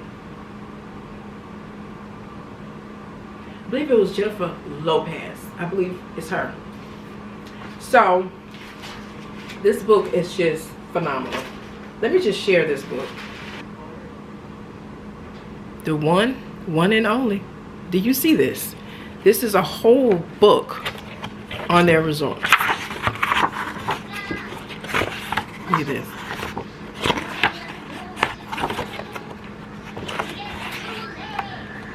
It's beautiful. Like I said, I went into the space of failure, and I went into the space of what did I do wrong. Okay, next. Half Moon. So many people of color was talking about.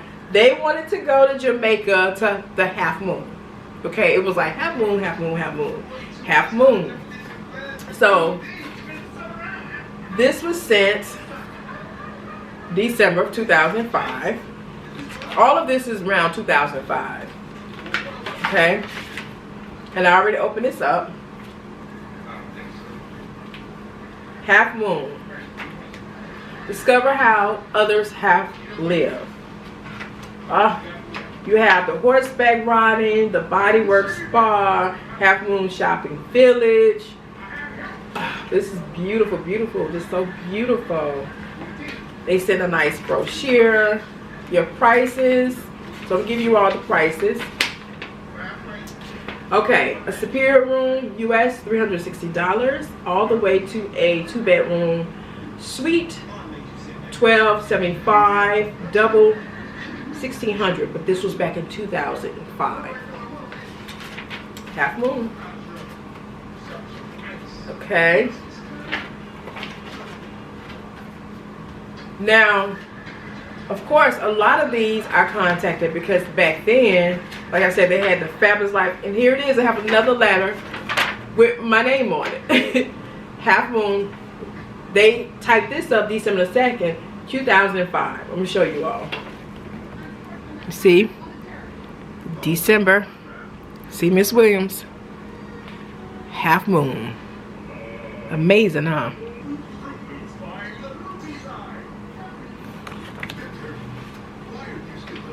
I'm pretty sure Half Moon still exists. I don't think it's gone because it was like a staple back then. Now I'm pretty sure other resorts have been built since then. You know what I mean? But this was like major for black people, professionals. They was like, oh, I just want to go to the Half Moon. Okay, next. Okay, this one is out of Dallas. It's the company, right? So a lot of times these companies, like the actual resort on the islands and stuff, a lot of the companies be in the States.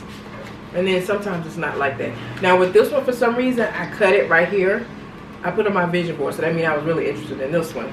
So let's see who this is. Ooh, honey. Rosewood Hotels and Resorts. This is gonna be in, I think, Mexico, depending on what part of Mexico. Let's see. They just have Rosewood. This was, and they were already in business for 25 years.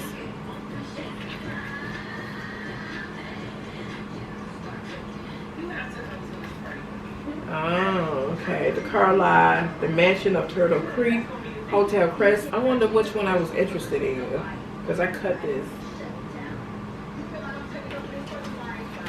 So I think they just sent one that covers all the hotels. They sent the letter too.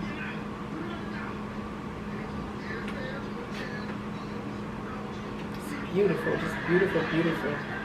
Some of these I did not know when I called. It was because you may be led to another one. Now you have to remember this is back in 2005.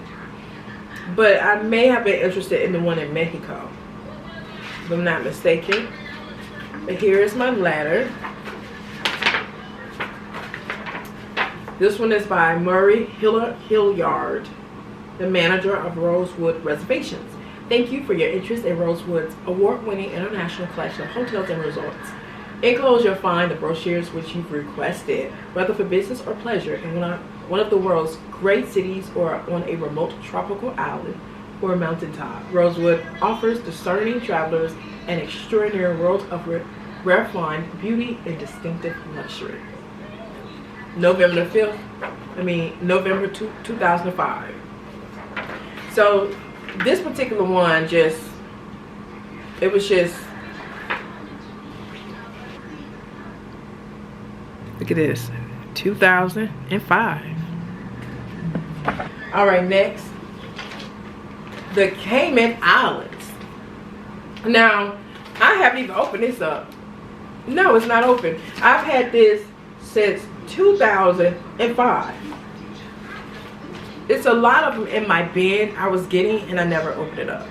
Let me tell you all, oil was big back in 2005. I even called some oil companies, yes, because I was going to invest into some stocks and buy oil. So I had all this, I had all this information on oil. Yes, I'm so serious. I can't shell, you named it. And I began to study the stock market for oil only. I was like, I'm buying me some oil, honey. Okay, so I'm about to open up this one for the first time. So you will experience this with me in the Cayman Islands. And I have some more that I've never opened up. So when I began to do my travel diaries and experience, you know, maybe we can do that before I actually start. But honestly, my first couple of places I would like to go, anything pertaining to health and wellness. That's right. Okay. All right. Cayman Islands. All right. And this has 2007. So that tells me I must have did some stuff in 2007 too, pertaining to traveling, meaning that was I was inspired to want to travel. So I'm gonna show you all. I just opened this up. It has 2007 on it. Can you all see it? The entire island, not exclusively to just like a hotel per se. So they probably gonna give me, yeah, this is just condos and apartments, villas.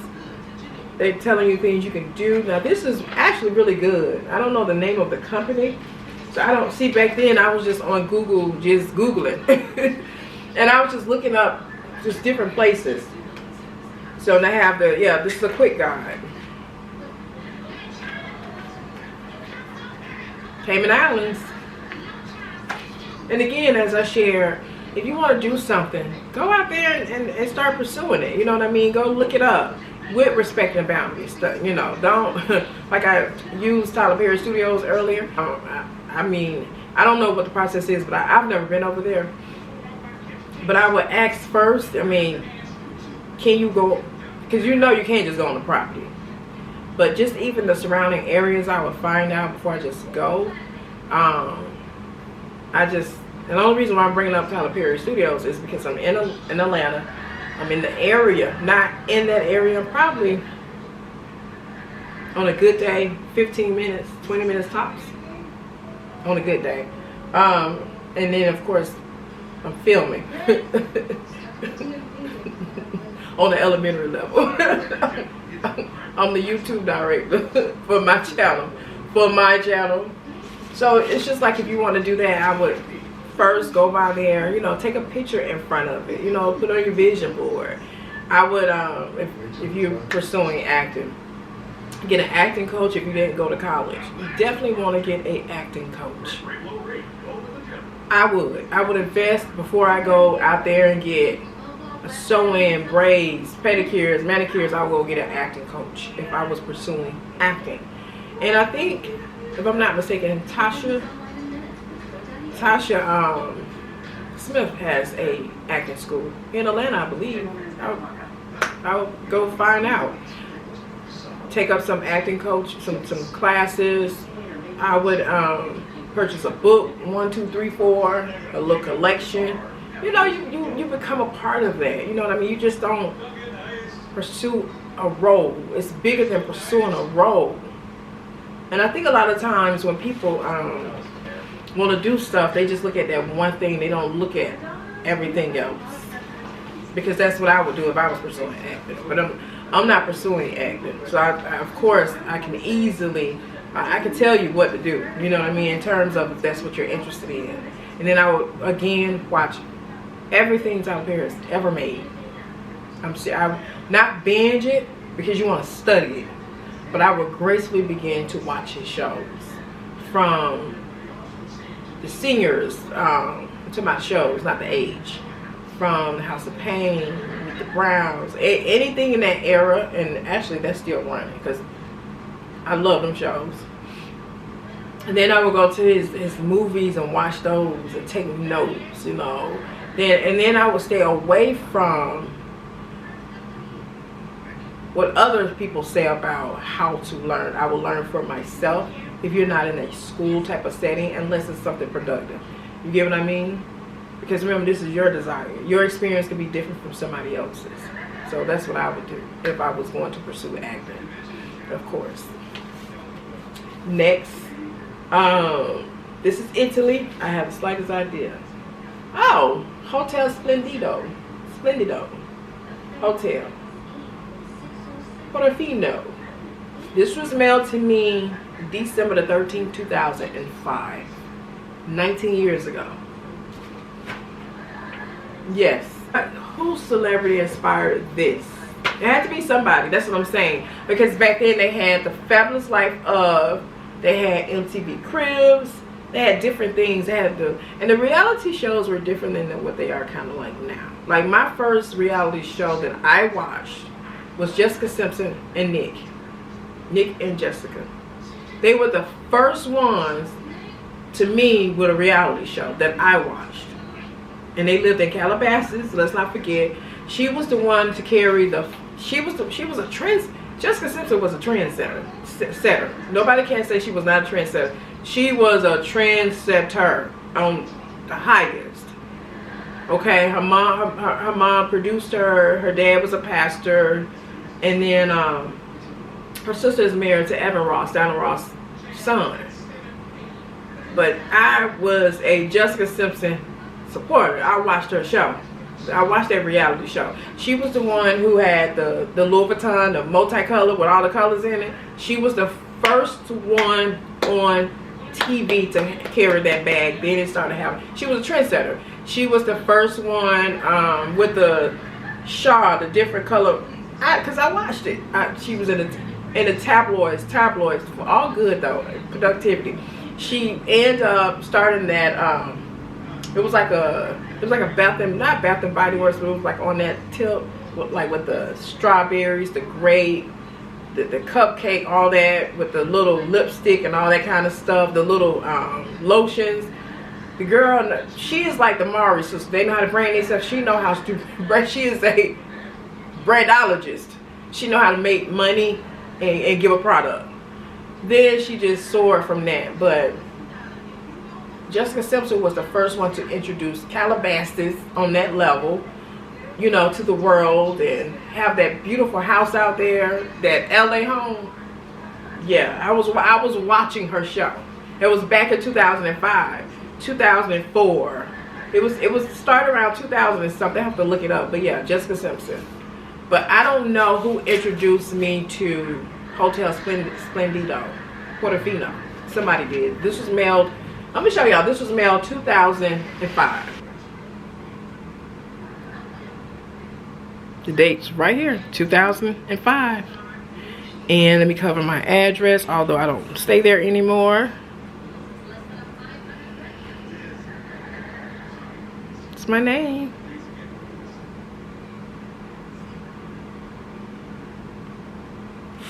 And then Jessica Simpson was popular before Kim Kardashian and the Hiltons came on the scene. Well, actually Paris, because Nikki, her sister, she wasn't on the scene like that. She was out there. She was a socialite, but she wasn't on the scene like that.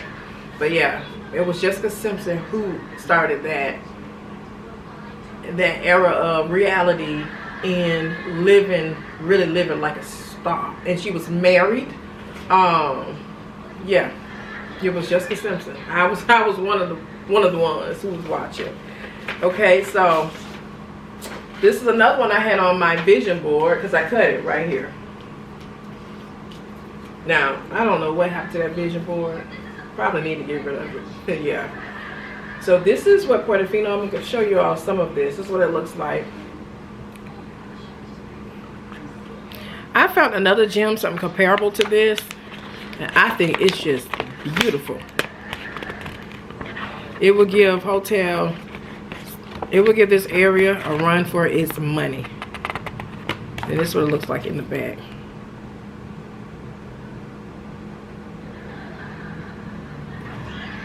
So whoever went back then, back in 2005, it inspired, I don't know, I just can't tell you, but they were a well-traveled person. Because back then, I did not watch The Fabulous Life and all of that to go by what these people, I did it like became captivating with the traveling for me. And then how their homes, I love how the homes were made and stuff like that. And then like if they said, if she was using a certain product on her skin, I was like, oh, let me write that down. Ooh. It was that type of thing, you know what I mean? Okay. Oh, I have another one from Hotel, the same one. They said it twice. I guess they wanted to make sure I was coming. Okay, another place I want to go. I would love to do, if I don't host retreats there, I would love to go to some retreats. Now, I know Tony Robbins, if I'm not mistaken, he does Fiji, or he does, I'm trying to remember. And I want to say he's 100,000, but he has a mastermind group, if I'm not mistaken. Tony Robinson, the coach. He has a major mastermind group.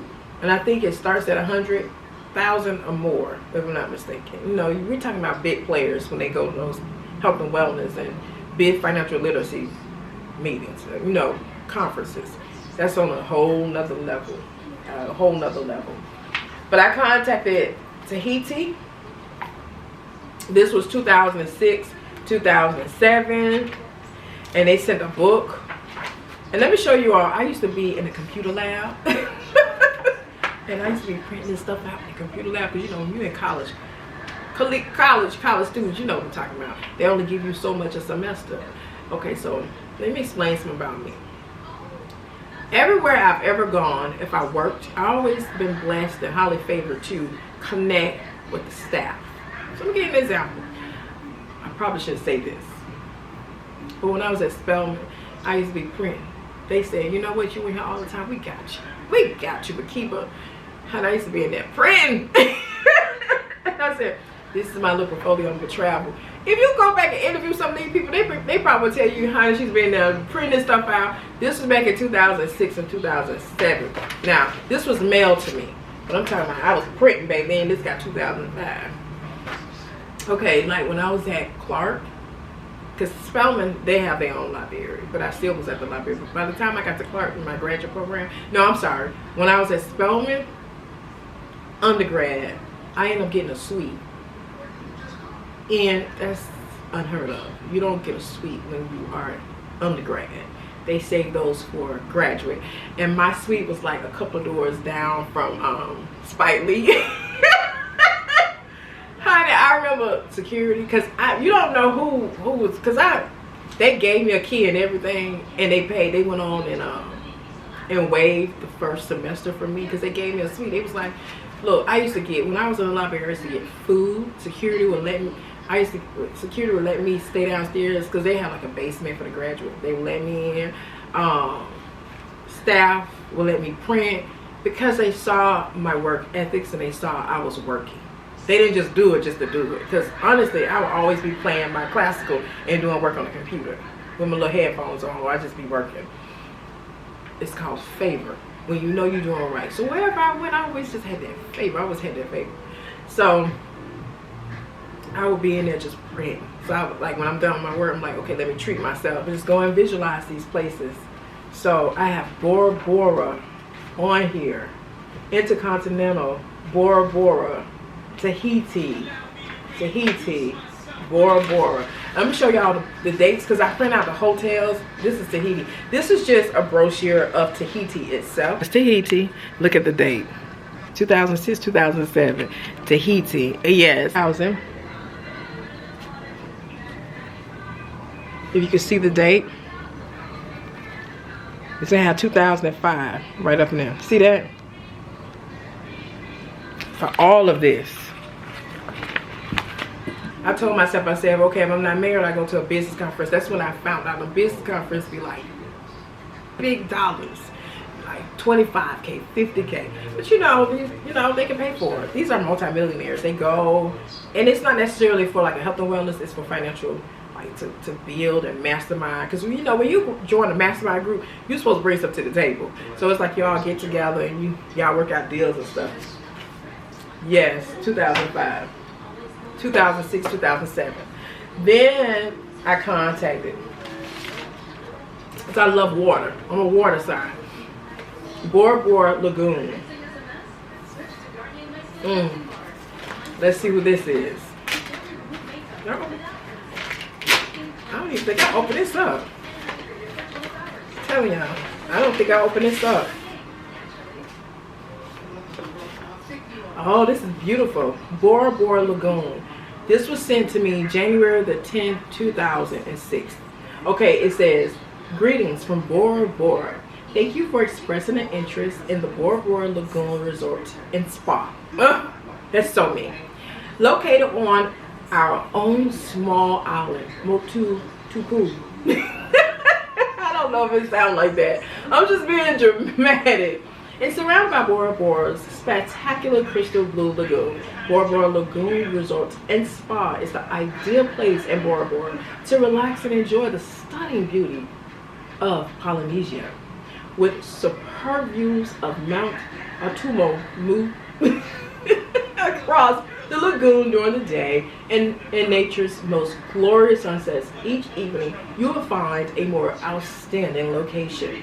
Bora Bora lies 150 miles northwest of Tahiti in French Polynesia, where we have tucked away 50 over-water bungalows, 23 beach and garden bungalows, 3 one-bedroom suites, and 1 2-bedroom villas, all built in traditional Tahitian style. And it goes on. Let me tell you, they put some money into this marketing. They gave me a letter, honey. It is long. This was written by Drew Yorkshire. Sincerely, the leading hotels of the world. And this is the brochure. Look at this.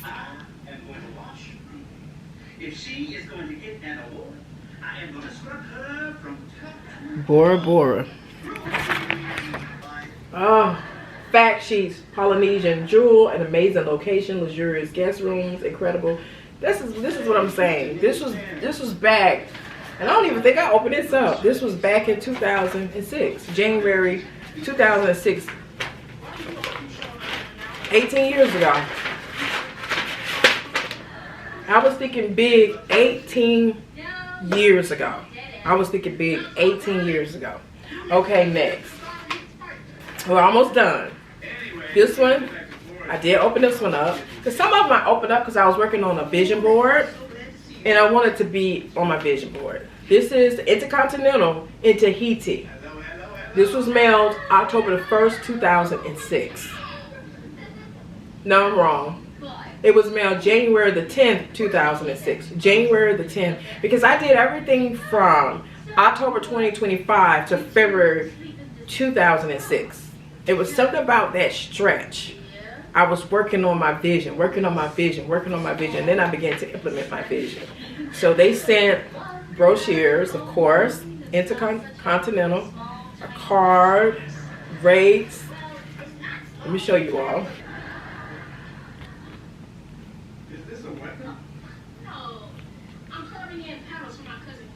Intercontinental, Tahiti, my name.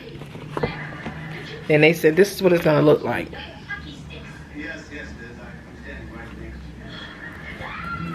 You know, they have those bungalows on water.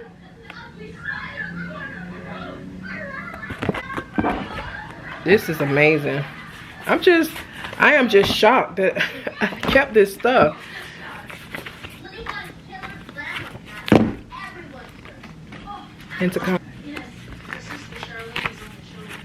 That's why it's good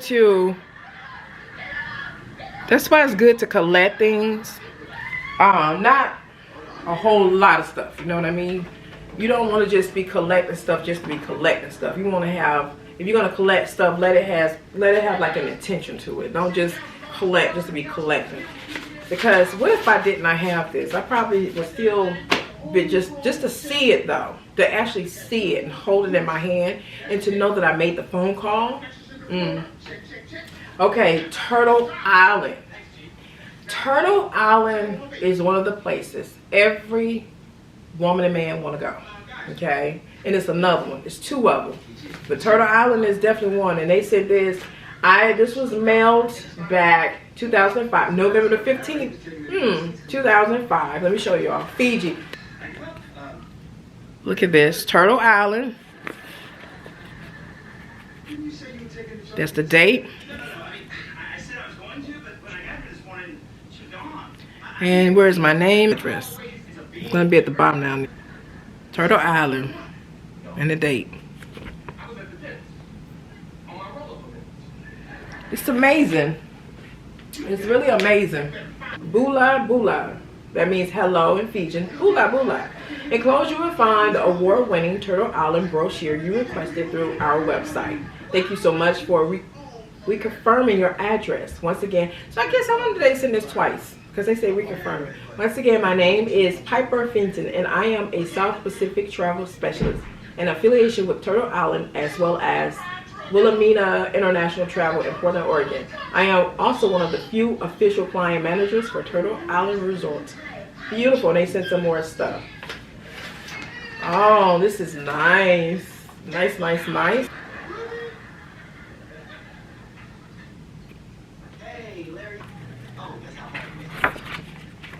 Turn it up so you all can see some of this.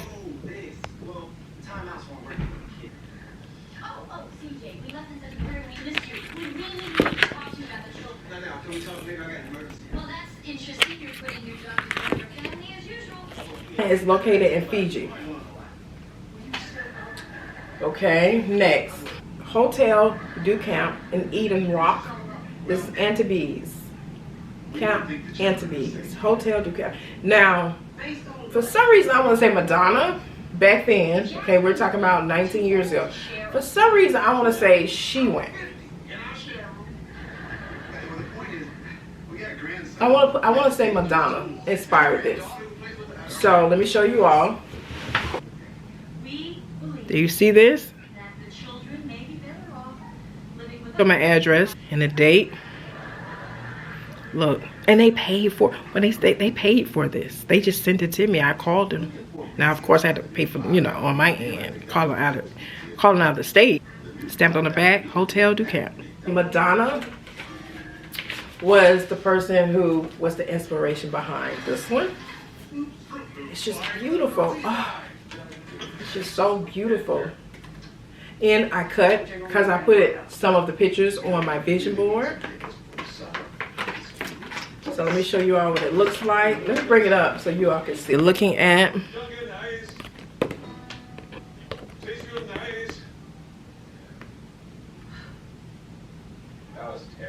let me come back some so you all can see. The darkness of bipolar depression made me feel like I was losing interest in the things I loved. Yes. Then I found a chance to deliver significant yep. They said the card. Jean-Claude Ardell, Managing Director of Hotel Du Camp, Eden Rock, Boulevard J.F. Kennedy in France. Oh, so nice. I just called these people. I just called, and like I said, 19 years ago, it was just different. It was, customer service was different. I don't know what the process is. I don't know if you call and they will be willing to send you this. I don't know, because things are not what it used to be. People want you now to actually, they want you now to get on the internet and print on you. You be responsible for it. Okay, next. The Wakaya Club. I don't want to say Demi Moore. Darn it. I'm trying to remember. Was Demi Moore behind me looking this up? I can't remember. And you guys, like I said, this was 19 years ago. I think if it wasn't A Fabulous Life, it was, do you get what I'm saying? So, yeah, it just was different. This is the Wakaya Club in Fiji. And then the date going across right here. Miss Makeba Williams. these are not islands that people go to like all the time. I'm just saying, like, you know, you're gonna have your Jamaica, your beautiful Bahamas, you know, places like that. They're gonna go probably quicker because these trips are very unique. Now, I'm not saying people don't go.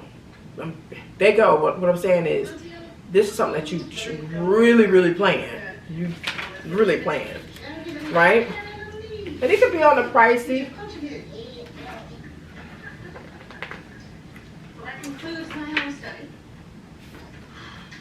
They sent me a magazine. Okay, so let me show you all the Hideaway Report, the Wakaya Club. Special 20. Now, actually, did I get this in 2004?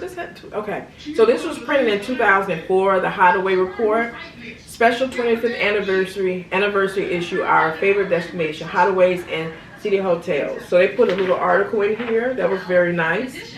And let me show you all their brochure. But I want to, if it wasn't Demi Moore, it was somebody who inspired me to contact the Wakaya Club back in 2005, 2006. The Wakaya Club. I cut the front, this page right here. I probably used it for my vision board. Just to give you all some of the pictures. Fiji, Bora Bora places like that I'm so interested in. Just beautiful. And like I said, a lot of your big time corporations, multimillionaires, a lot of times they go there for like, not necessarily health and wellness, they go there for those financial meetings, those conferences, those mastermind groups. You know, they join those mastermind groups, and we're not talking about a 5K or 25K. We're talking about over 100,000, possibly 200,000-300,000 or more. We're talking about big hitters. They go for, you know, networking, collaboration, business deals, contracts, and stuff like that. Okay, the last one, and of course, as I shared before, I have a bin of so many places I contacted. I contacted the Himalayas because I so want to climb the Himalayas. That's one of my to-do lists before I get up in age. I really want to do that. So want to do that. And some other stuff. So I know I have that in my bin. The next one, this is going to be a little popular. Now, let me tell you who inspired me to contact them. Angelina Jolie, her and Brad Pitt, because they went, I think, many times, okay? We're talking about, and I keep forgetting how to properly pronounce this. Okay, now I know they mailed it to me. Okay, so what happened was they mailed it to me. I didn't get it, but I did end up getting it later. So I called them back and they was like, oh, it's just so disappointed in this. They had like such a beautiful accent. Okay, I'm talking about one of the tallest hotels in Dubai. Yes, tallest hotel in Dubai, one of them. Now back then they would consider that, and this is the envelope that it came in. I end up getting, because I think after about 2 months, I was like, I never got my brochure, my information from this particular hotel out of Dubai. And this was back in 2000. Let me show you all. Back, Airborne Express. They have my address on here. These people pay for this. They pay for this stuff. Yes. B-U-R-J-L Arab. Arab. B-U-R-J-L Arab. So they sent it twice. They was like, oh, we got you. We're going to send it again. And they sent it. They made sure. And so what ended up happening, I ended up getting the first time I called, I ended up getting that one like 3 months later. But I received it. But this is the hotel. Let me show you all. 2000.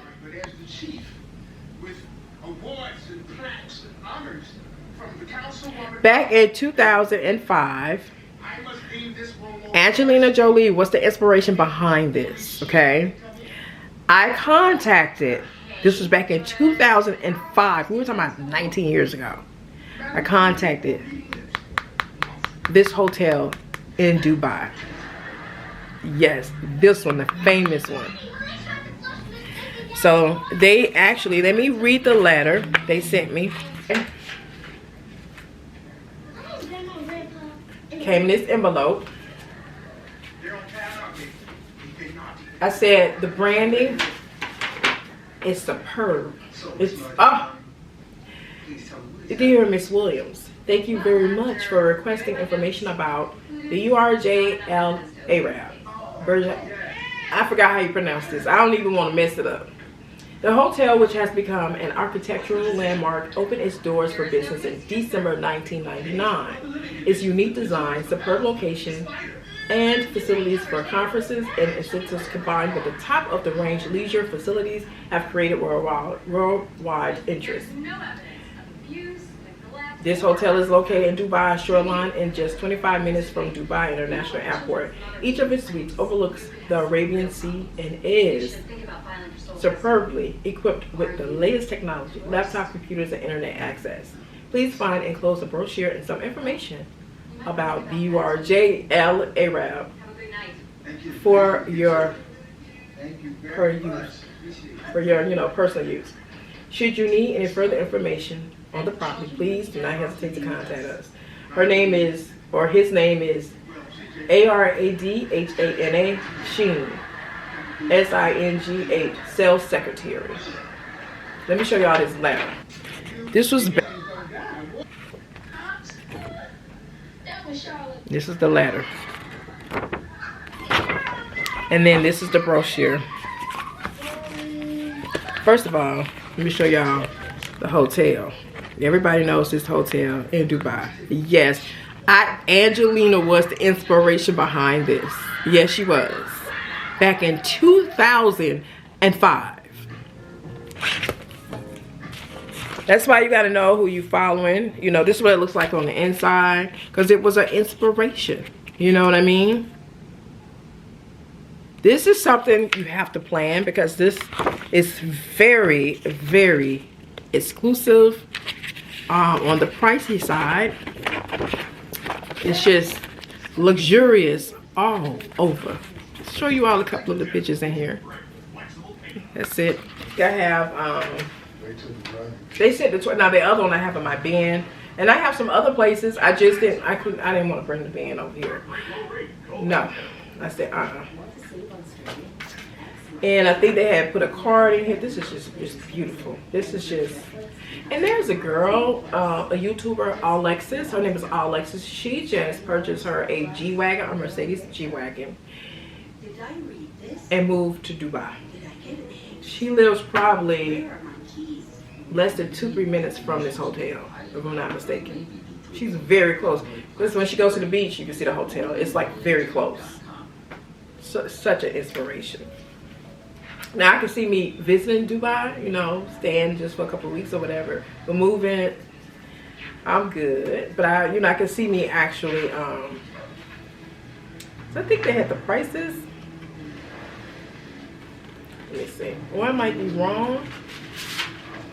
I think they did. I'm trying to remember. Because when I opened this up, it was just the day I received this in the mail. I was just so blown away with the marketing. And the fact that they actually sent me this, I was like, this is such an inspiration. And it did something to me, because I was like, this is what I'm talking about. Traveling like this. But I thought I saw the prices on this. If I'm not, maybe I didn't, but I thought the prices were actually in this. But yes, I contacted the hotel in Dubai where Angelina and so many other great celebrities have stayed and visit. I also have contacted other beautiful leading hotels in the world. Like I said, I've contacted different locations, different cities, states, countries to get information, but this was back in 2005. And right now, how things are, they may just want you to go online and print it out yourself and do your own little research. But I really appreciate the companies that took time to make me feel it's me. I'm chosen for this. I deserve to be there, because it resonated with me. Now, however, must be honest, as I was saying, the struggle continues, because when I opened up my bin, I was like, of course I said, God, what? I failed you, and of course I said, God, I failed you, and then I went into, what did I do wrong? However, I had to go back in, go deep within my womb, my soul, you get what I mean? My gut, my mind, and begin to pray and ask for forgiveness. And then also to fast forward, as I shared, I was listening to Tyler Perry's interview with Grant Cardone, and he was saying Tyler Perry had said two things, and he started to question himself, like, why is my path different, right, than others, and why do I have to work harder than others? So I'm going to apply that to my life, you know what I mean? And I say in the morning when I pray, when I do my journey, my visualization, when I meditate, when I do my breath work, whatever, you know, while I'm taking my supplements, eating beautiful breakfast, exercising, I'm going to begin to constantly ask myself that.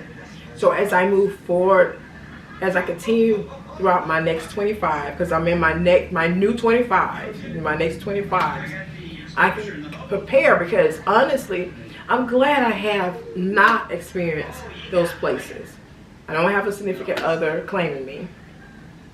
And this time, it's not about inspiration. It's about honing in, tapping in, anchoring in on now how to make it happen. Because I had to go through all the education. I had to go through all the entrepreneurship. I had to go through all the highs and lows, the ebbs and the flows. I had to go through the ups and, you know, I had to go through that, right? So now it's more, let me apply myself, because now I understand how to make the money. I understand why I'm making the money. I understand, do you get it? You know, I had the ingredients is coming together. And so I feel good. And actually, I feel so blessed to know 19 years ago, I want y'all to think what you were doing back in 2005. What were you doing in 2005? Ask yourself that. Because in 2005, from October 2005 to February 2006, I was on this thing of thinking higher back then. I was on this thing of wanting better back then. I was on this thing of positioning myself to receive, allow blessings, allow greatness, just allow myself to experience that. And God put me on this path. So now that I'm in this new 25, this next 25, right? Going to Dubai. Do you get what I'm saying? Going to the Wakaya Club, the Blue Lagoon, going to Fiji, Tahiti, going to Egypt, whatever. It's not more about the inspiration. It's about putting on my schedule. Just putting on the schedule. Because back then, the places I was looking at, these weren't no $100 trips. No, they weren't. They weren't no $100 trip. These were trips that you plan strategically, but now that I know the planning, because back then I was clueless 19 years ago, right? Now I can look at it and say, okay, God, I'm ready. Thank you for holding me accountable, and thank you for letting me see, because everything has a purpose and intention behind it. Everything. Don't let nobody make you feel that way, because sometimes people will make you feel, you know, why do you, where did you start, where did you come from? 19 years ago, I was already on a journey. Do you get it? And some women and men, couples, married couples, it doesn't matter, families, they may have done this 50 times. Do you get it? Right? That's the inspiration. It's about inspiration. It's about inspiration. It's about what? Inspiration, because think about it. Because if you think about it, 19 years ago, I would have been responsible, probably going by myself. Maybe he positioned me because maybe it was meant for me to do it with a husband. Maybe it was meant for me to do it with a company. Maybe he knew the kind of places I was going. I needed to be in first class. Do you get what I'm saying? Everything happens for a reason. But first, I had to experience in that moment those emotions, that disappointing God in my mind. I had to ask, what did I do wrong? And we had to go through that. I had to go through it, right? And once I was able to get to the right place, mentally, emotionally, spiritually, financially, right? Once I was able to continue on that journey, right? And I resulted to, Makeba, have you thought about, you're supposed to experience it with your husband. Have you thought about, you're talking about going to a place that costs $5,000. Have you thought about, you needed to have the flexibility to travel. Have you thought about, you want to probably do first class. You might want to do a private jet. Have you do you get what I'm saying? Because these are not, let me go an hour or two away. Let me go 4 or 5 hours away. Let me go get a little Airbnb. These are exclusive. These are strategically places that I had in my mind because someone, a public figure, someone of an influencer, someone who I admire or respect went, and I was like, one day, right? Just one day. Just what? One day, it'll be me. And I want to say I appreciate that because seeing that video or seeing that article or seeing the news or whatever it was, it inspired me to take some action. And I made those phone calls and I was able to get this. And I had to be reminded, this is my time to be reminded. But next it's time for implementation. And so if you're somewhere now and you're sitting, you're like, I've been trying to do these things and it has not happened. Yes, acknowledge the struggle. Because that's the title of the video. The struggle continues. But stay grounded, right? Stay grounded. Stay grounded. And keep your faith. And go back to the drawing board. Go back to the beginning, right? And continue to build. Because this time, right, it's not about me calling. It's about me going and going with class. Hopefully, going with a man. I'm being so fun right now. I'm just keeping it fun and beautiful. And going and not being concerned about price. And being concerned about when I get back. I didn't spend $8K on a trip. Do you get what I'm saying? Oh, I didn't spend $12,000 because I want to travel monthly. Oh, I didn't. Do you get what I'm saying? Because these are not your budget type trips. That was terrible. They're not. And I want to be able to experience when I go to the spa. I want to be able to go volunteer. I want to be able to experience a culture of it. I strategically picked these for a reason, and the many others in my being. It is my hope and prayer, wherever you are, whatever you're going through, either it's a home, either it's a vehicle, either it's getting another degree, either it's property, either it's land, either it's a building, either it's a business, whatever it is. Your situation, you may have been working on it for 4 months. You may be been working on it for 6 years. You may have been working on it for 17 years. Like me, 18 really. No, I'm sorry. I've been working on my travel journey for 19 years. It may be somebody for 30 years. It is my hope and prayer you are aligned, you are positioned, the resources are there, the intention, everything you need, right? Everything. Because we don't want to go and worry. We don't want to go in doubt. I don't want to go to Dubai. I don't want to go to Italy. I don't want to go to Fiji and come back and worry. That's a sin and that's sickness. That is a sin and it is sickness. I don't want to do that. I want to be able to go to wherever I want to go, come back, and still be elevated and remain. My name is Makeba Williams. I would love for you to like, comment, and subscribe, and share your travel journey. Thank you.